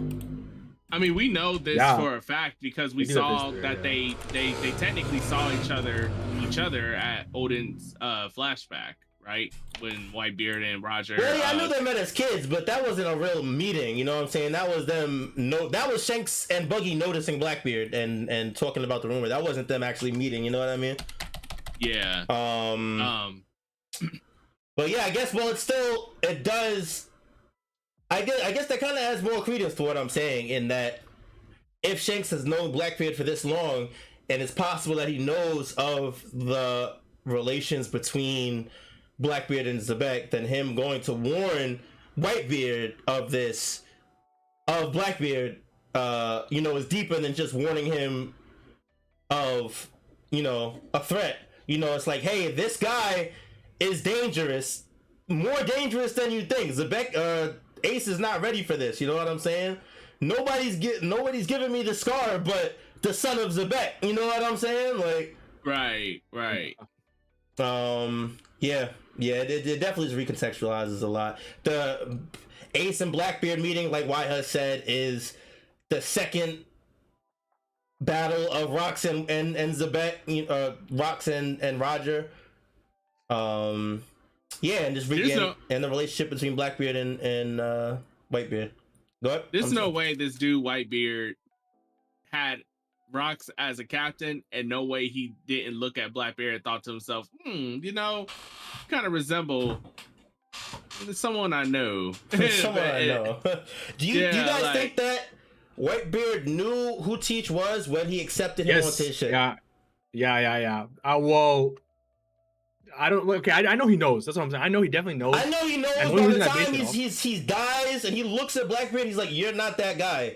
He knows that. I know he knows at that point. But like when he first brings him on, I think so. I think yes, and I think it's in his nature to have done that. And I think again, it kind of if that is the case, it's going to be such a affirmation of Whitebeard's like pure love, right? And like and wanting to give people family and not being judged by who your father is, right? I think he will definitely have known, just because it's going to be the sicker thing.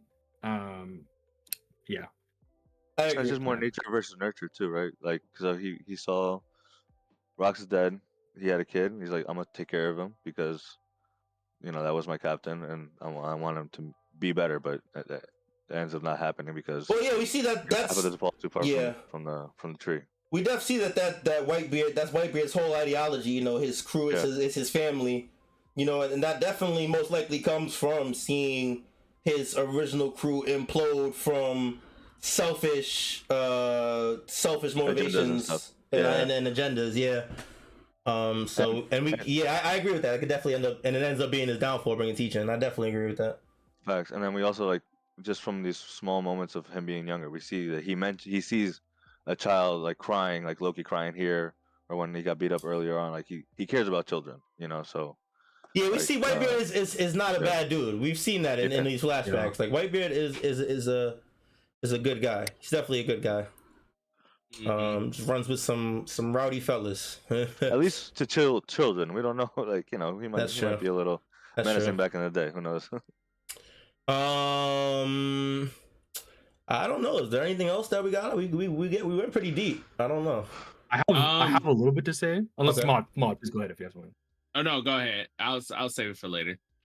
Okay, cool. I was gonna bring up, I think we might talk about it a little bit before, but I have a big idea about the connections between Blackbeard and Loki, because obviously we saw before this that Loki was inspired by Rox, and so I think this whole arc so far, we've heard a lot about Nika's destroyer kind of persona that some of the giants think that Nika was, right? And how there's two different ones, and we know that devil fruits can exist if people want them to, right? It's like a dreams and beliefs that bring devil fruits into existence. So even if Nika is one thing, if people think he might have been another thing, that other thing might exist as a devil fruit, right? Manifest itself, I think there's a possibility that if Loki really has some mythical fruit, it could be the destroyer version of Nika. And if that's the case, and then you look at the trajectory of the story and who the three final big pieces are going to be, which I think is going to be Luffy, Blackbeard, and Emu, I think it makes a lot of sense for Luffy and Blackbeard each to have one of these Nika fruits, either against Nika or either against Emu or against themselves or whatever it might be, right? So I think there's a line in which Blackbeard steals Loki's fruit, if that is the fruit that he has. So I've had a lot of thoughts about Blackbeard and Loki. There's more than that, but I think now that Rox is Blackbeard's father, I think my ideas have gotten more concrete. That they both have a family complex, right? And Blackbeard has gotten to where he has by killing his family, right? By killing Thatch, and then getting Ace killed by capturing him, and then killing Whitebeard, right? Yeah. So I think if their connection is that they're both Rock's disciples, and that's how Rock's crew imploded, right? Like they were killing each other they were known to kill each other after disputes, right? So I think if Blackbeard kills Loki, the the real inheritor of Rox's ideals, his own father, like that would be a really Blackbeard way to get into power and further push himself into the realm of the most important 3 characters in the manga. So I think this just keeps me going on that path, that theory idea. Yeah, I can definitely see. I definitely like the train of thought that you're going there. I definitely think that this reveal does add more credence to that theory. I think that a meeting between Blackbeard and Loki would have a lot of significance, with XEBEC being the one that inspired Loki to meet his son, and then for his son to then possibly betray him, harm him, steal his devil fruit, whatever the case may be. It would make sense. It would make sense, and I can see a timeline where that happens for sure. I'm not mad at that at all. Definitely not mad at that. But sadly, I'm Loki looking more and more. The fruit inside the castle was Luffy's Nika fruit. I'm kind of understanding that theory more. I think it makes a lot of sense too. So I think Loki might not have a fruit at all. Really? Yeah, I've been leaning towards that. I don't know how much of it, but I see the vision. It just makes sense. Shanks there. How does that make sense though? Because he had Sea Prism stones. Yeah. He also he kind of got up and used his hammer despite them. You know what I mean? So. Oh, that's using the hammer though. Like that we don't know. No, but he got up and he was moving, and that sea prism. So maybe it was because of the small quantity. It was only on his ankle at that time. Yeah. He had.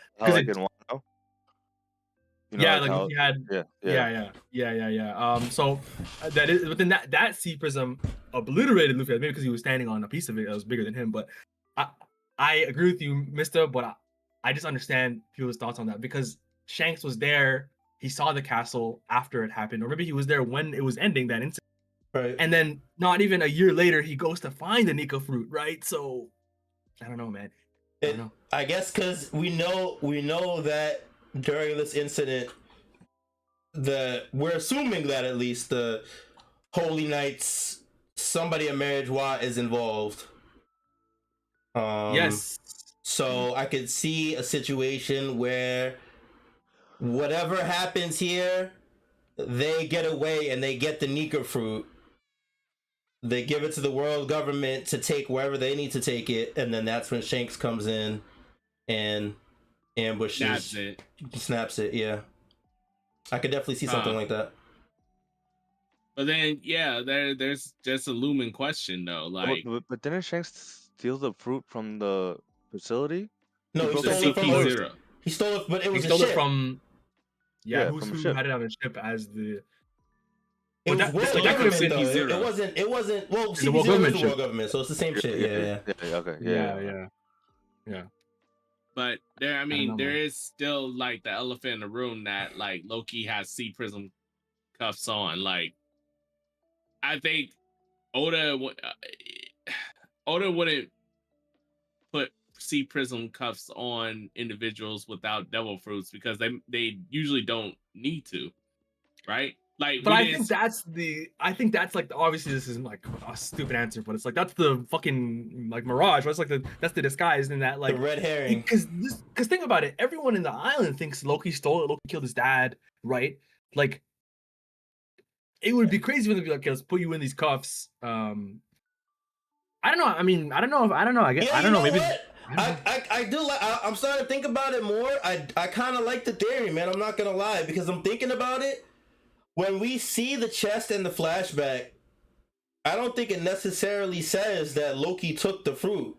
When we see the chest, we never see him take it. Yeah, we don't even see. We see somebody opening the door and looking at the chest, but it's not specifically stated or shown that it's Loki.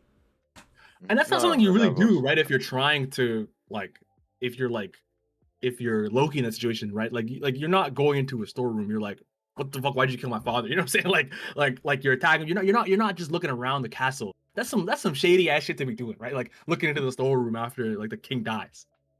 Yeah, I think whoever that is not Loki. I think that the Sea Prism affects him though. Does it not?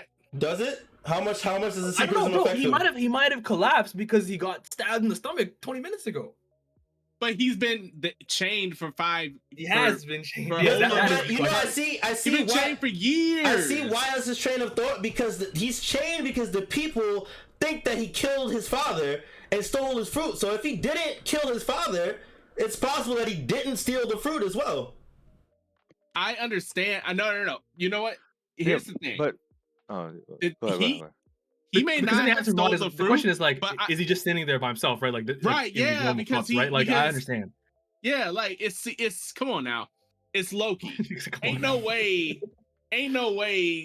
some cuffs are enough to chain him there for years at a time without, like, you know, it being some stipulation behind it. The stipulation here is he has a devil fruit of some kind.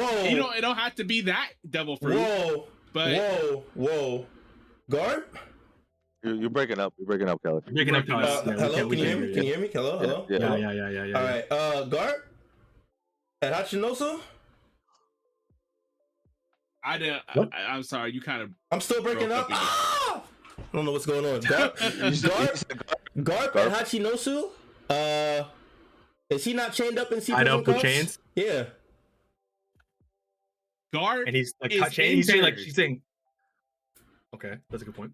That's like, you know what I mean? Garp just got injured. Loki was defeated by Shanks and Scott Kaban years prior to the story. Like, years.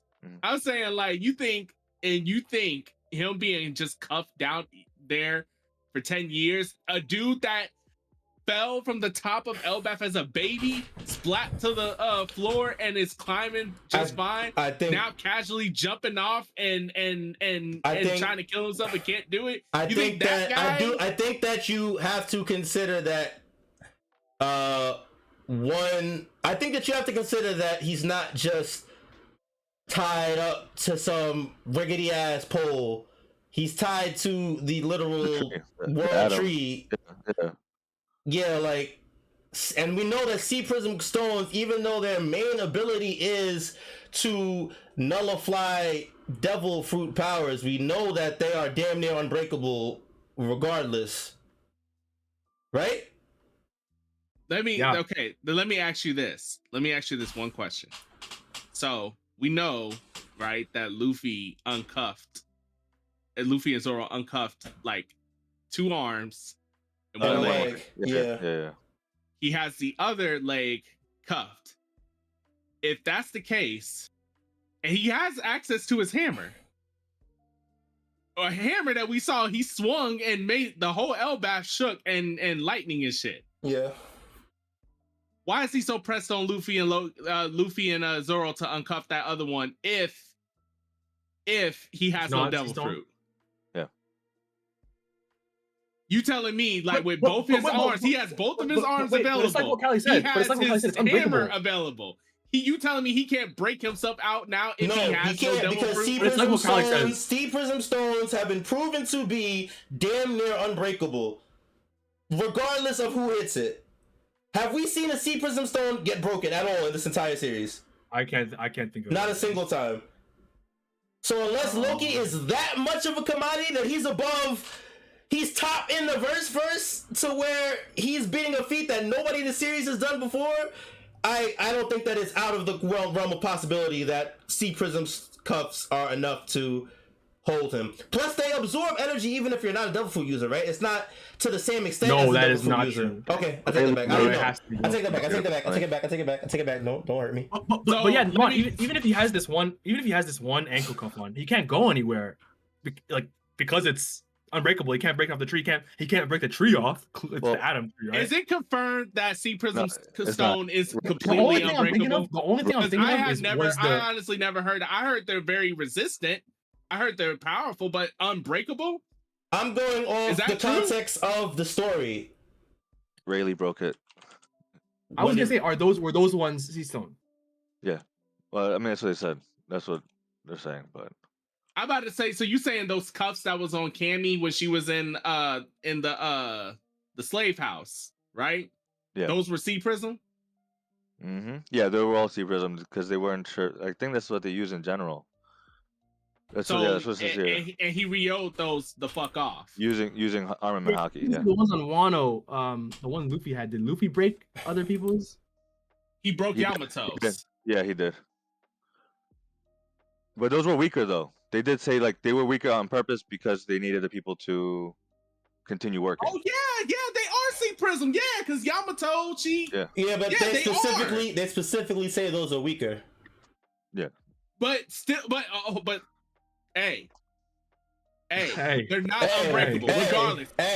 No. Well, first off, I want to say I said they were damn near unbreakable. I never said they were exactly just this indestructible object. So I didn't say that.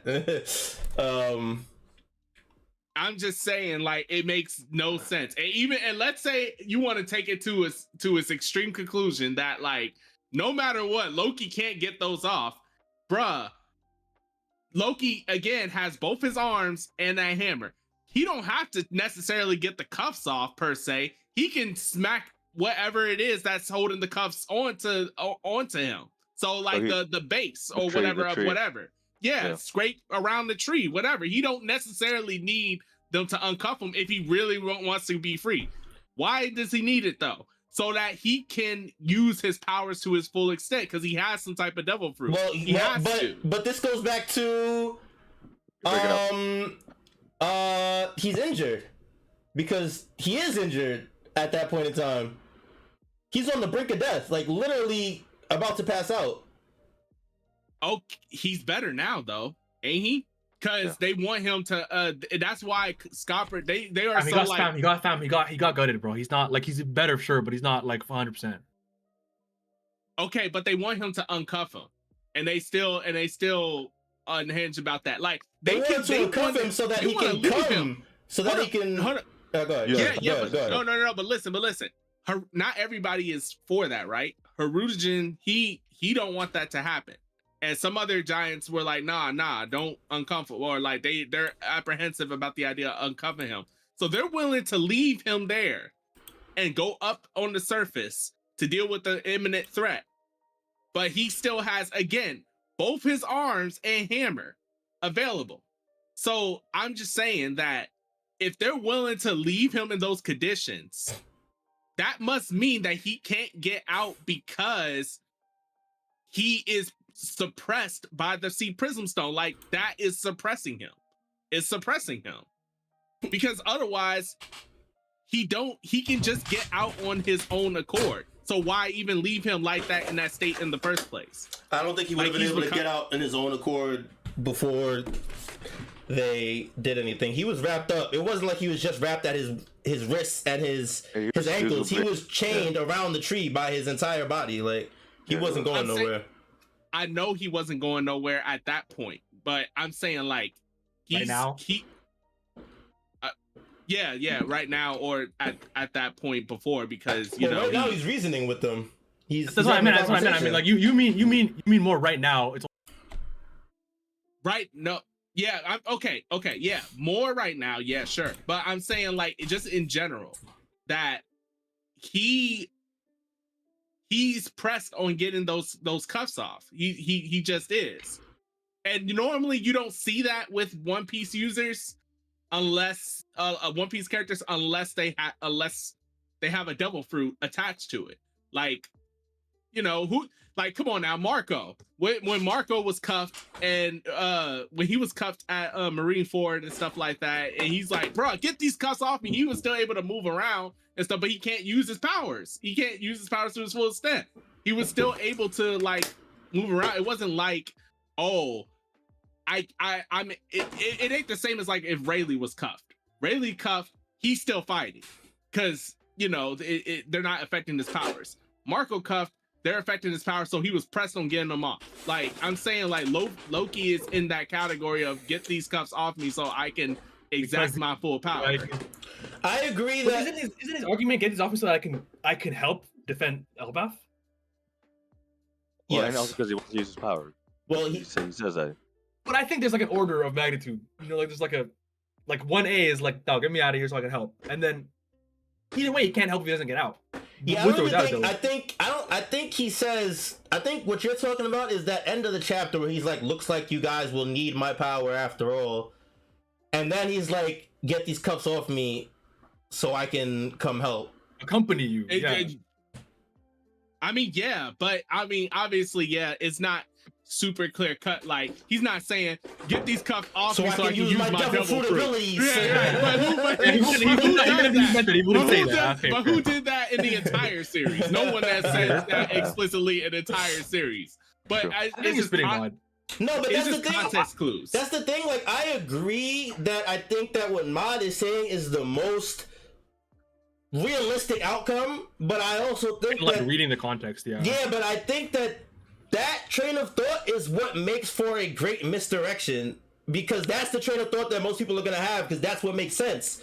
So that would make it the curveball if it were to be that he didn't have it this whole time. You know what I'm saying?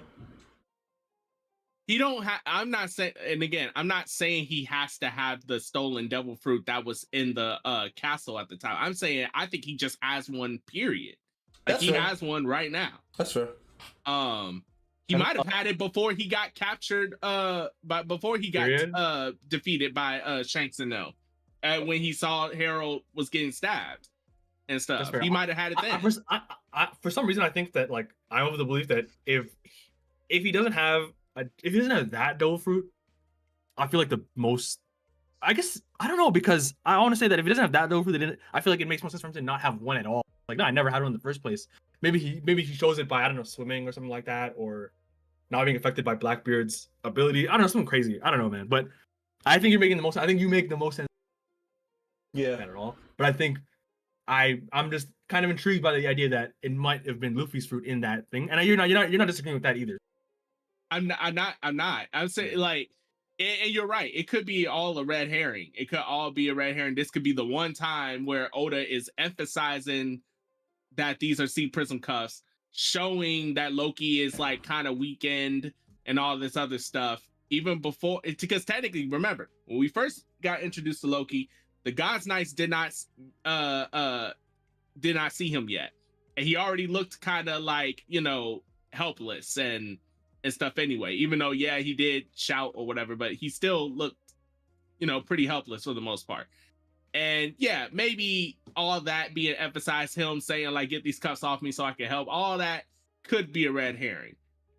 But at the end of the day, I'm saying Oda did emphasize the sea prism cuffs. He is emphasizing that Loki needs to help with them off, and that he was weakened. Like, all that still happened. It still happened at the end of the day. So I'm just like, to me, he has a devil fruit. Like, it's like 95%. I'm 95% certain that he has a devil fruit right now, even if it's not the one that he stole.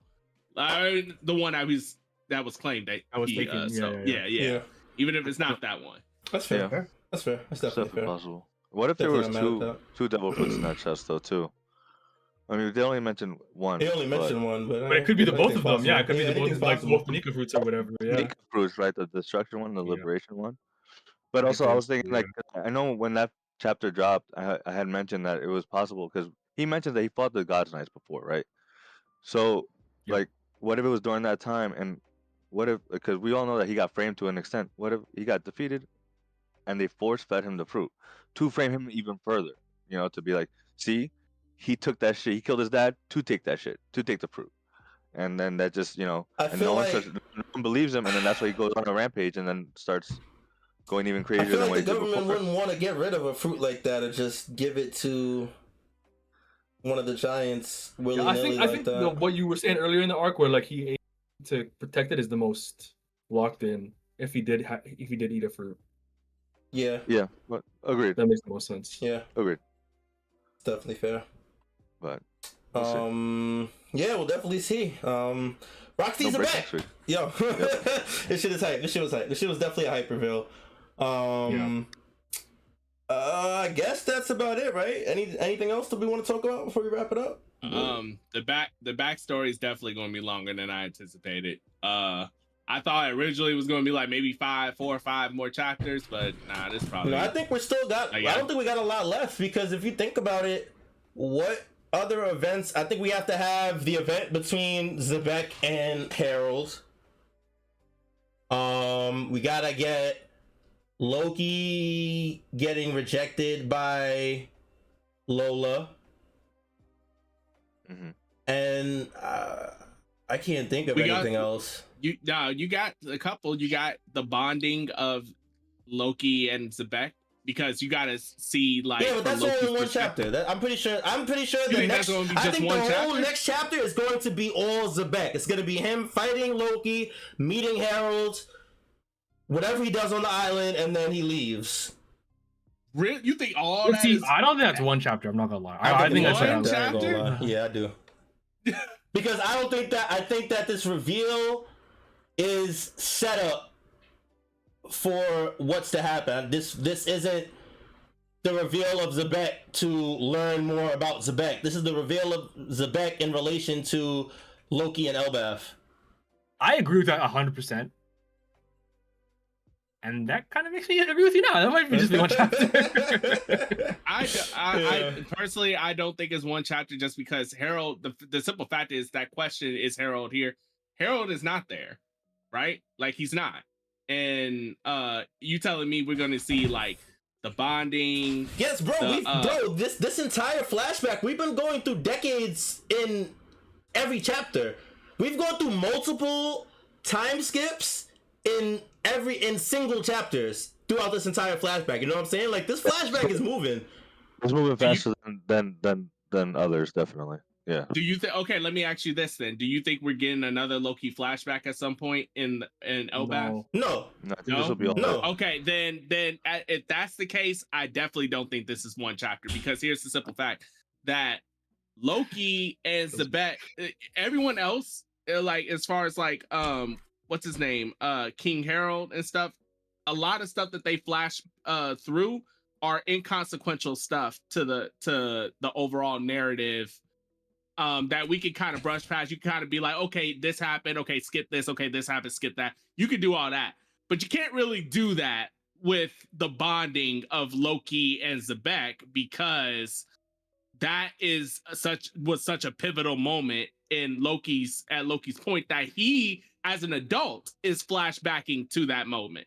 So that tells me that we need to expand on that just a little bit, at least more than like enough to where you're not getting like 2 panels of it and then calling it a day. I think, you know what I mean? I think there's a lot of assumptions there. I think your definition of bonding is not the bonding that we may necessarily see between Loki and Xebec.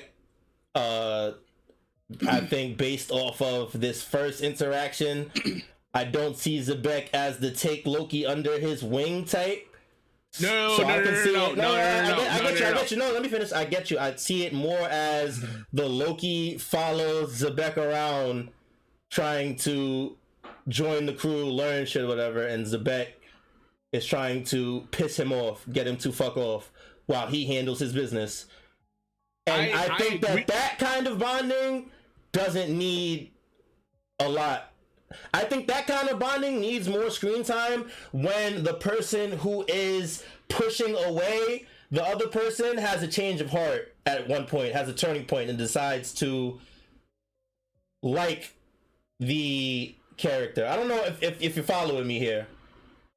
I'm sort. I was in this story, when I'm going off of like writing tropes, right? So in the writing trope, you have the apprentice and you have the master who doesn't want anything to do with the apprentice, right? Right, and, which I can perfectly see here. And in that role, the dynamic changes when the master, they have some sort of event, something happens where the master realizes that he wants to train the apprentice, or he cares for the apprentice, or he begins to have positive feelings towards the apprentice, right?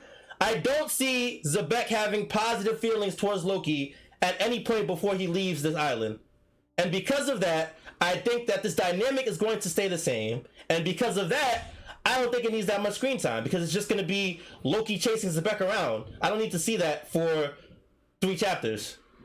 But no, I think Oh, go ahead, I think that Loki views, again, I think the comparison that Loki had of like, oh, like Luffy, you feel that way about Shanks, and I know what that's like, means that to me, the Rock's Loki thing is gonna be deeper than I feel like how you're making it out to seem right now. I don't think you mean it. I don't think you mean to mean that. No, that's fair. That's fair. So I think it will require more based on how, in my opinion, the comparison Oda's making and how we supposed to view that relationship with what we know just now on how what Loki said. That's fair. And then on top of that, you have to realize something. This is it's not about, honestly, I give two shits about how Xebec feels about Loki whatsoever. It's about how Loki feels about Xebec, because Loki has not had love throughout his life in a way. So obviously I'm predicting that he's going to view Xebec as like as an actual father figure, because again, his real father Harold is not around. He's never around. He's neglectful. So you think that Xebec is going to reciprocate some sort of positive reinforcement? I give two shits about whether Xebec legit feels that way back about Loki. It's not about how Loki feels about how Xebec feels about Loki. It's about how Loki feels about Xebec. That's what matters. Because again, we got this whole backstory. Throughout this backstory, we've seen Loki. We put emphasis on Loki's feelings about how he's treated like shit since birth and has no love, has no real parental guidance, love, none of that. So he substitutes that with destruction and all this other stuff. But we also secretly see that he wants to kill himself and all this other stuff. So we're seeing things from Loki's lens, not necessarily Xebec's lens. That's why I said I don't care per se, even though obviously we're going to get some Xebec like expedition in terms of like maybe some things here and there. Yeah. I'm saying it just doesn't matter. Like it doesn't matter. I understand that. But my thing is, if Loki is going to continue to get unreciprocated feelings, then this Xebec part is no different than the part with his mother. Or I have to disagree, because Loki already hates everything. He already has no love. So what is making him how is a shitty person, like, because we can agree that Rox is probably like a shitty individual and his mother is a shitty individual. What's going to make him lift the veil from how he feels about everything in general and shitty individuals altogether? What makes Xebec so special to where, I want to follow him even though I hate everybody, even though I hate everything, even though I think everybody's shitty? What's making him being like, oh, you know what, Xebec, you're the exception? What, because he's just a shitty person? We already know he don't like shitty people. I genuinely think it's just because he's a shitty person. I'm not gonna lie to you. That right there. That is why I think that's where me and you gonna have that, like, yeah, I definitely don't think it's going to be one chapter, because there's no way that it's just because he's a shitty person. Yeah, why is put it in perspective? And I agree with the way that Yhus worded it, and that could just I could just be undermining the way that I see this relationship unfolding. But yeah, no, Xebec was a pivotal moment for Loki, even in his adulthood, even in as an adult, he still reminisces about Xebec, like. So there's no way it's strictly because he's a shitty person, because we know Loki is not necessary. I mean, he's a shitty person, but we know he's not an evil person. We know he's not evil at heart, like by natural, like, you know, inherently. We know he's not inherently evil. So, and we know that him as an adult, we could probably say he's probably better than we give him credit for. And we don't see him reminiscing over an evil person because he's evil. Like, Xebec probably saw something in Rox that was unique, just like how you mean Loki saw something in Rox? You know, yeah. Loki saw something unique in him in a way that, like, even Loki pointed out, like how Luffy sees something unique in Shanks, even though Loki don't like Shanks. Like, so, like, come on now, like, we're not underplaying the Shanks Luffy relationship, so we can't do that with, you know, Rox. I think that Loki, I think Loki making a passing comment about how Luffy feels about Shanks doesn't compare the two relationships. I don't think that we should be comparing Loki's relationship to XEBEC to Luffy's and Shanks off of that. No, not in like from our perspective, not from actual. From Loki, I get what you're saying. From perspective. Loki's perspective, because he had a figure to look up to in the same way that Luffy looked up to Shanks. I get what you're saying. What I said, I don't change what I said. You know what I'm saying? Like, regardless of how Loki feels in the story, the way that he sees it is different than our comprehension as a reader. So I don't think that it's fair to. I'm 50-50. I understand, because Loki said it, I understand the comparison being made, but I do think that it should be lessened because we understand Luffy and Shanks' relationship. You know what I'm saying? I'm just saying, Oda, I mean, at the end of the day, I mean, I hate to get all meta, but I mean, Oda put that there for a reason. I'm saying, like, I don't think I want to say I agree with this. That's fair. I don't think Oda did that as like a. I'm not trying to. You know what? I can concede that I have been undermining it a little bit. I do think that Rox is an important figure to Loki. I don't want to misconstrue it like I think that this is just some random ass relationship. I do agree that they have an important relationship. Rox is definitely influential to Loki. I'm not disagreeing with that.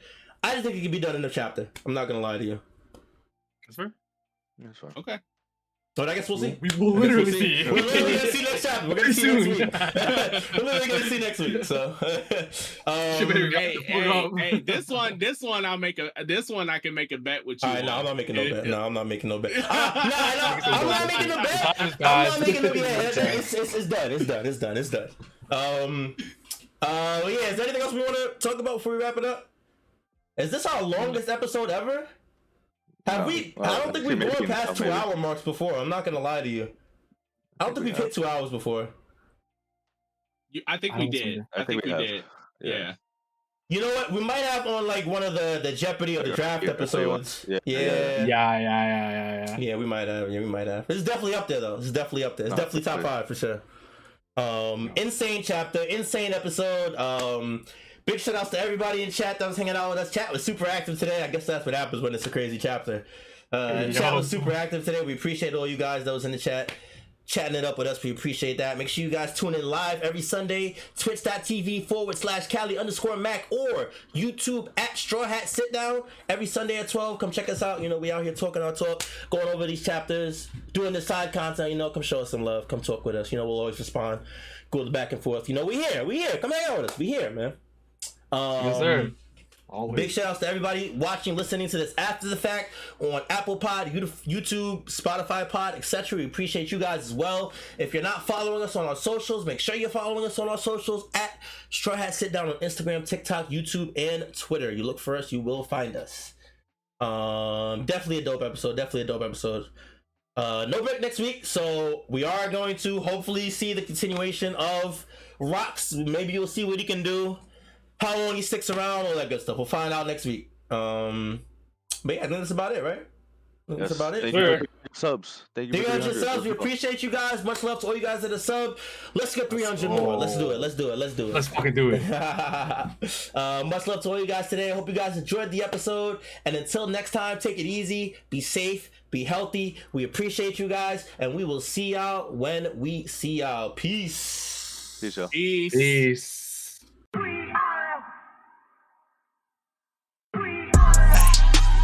Who gon' get down? We are. This that Straw Hat Sit Down. We are. Who the crew with the fleet? We are. Who gon' piece that one piece? We are. Who gon' get down? We are. This that Straw Hat Sit Down. We are. Who the crew with the fleet? We are.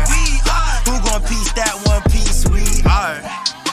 Straw Hat Sit Down crew in the building. We Corona to these other podcasts. We gon' put these people in their feelings when they hear this and they know that they can't top this. We spit facts and we poppin' every time an episode is dropping. We see D3 in the corner, Mister, that's a real G with the green screen in the background. Got him looking like he in a real scene. We got Big Mod in the cut, always ready with rebuttals, but he bring the knowledge when we in the huddle, so you know the crew is never gonna fumble. And it's Huss, last but not least. If you ask me, then Cali, mad at Captain, make him rally around me. Every Sunday we gon' run deep, and we can't stop until we find out about that one piece. gon' get down? We are. This that straw hat, sit down. We are. Who the crew with the fleet? We are. Who gon' piece that one piece? We are. Who gon' get down? We are. This that straw hat, sit down. We are. Who the crew with the fleet? We are. Who gon' piece that one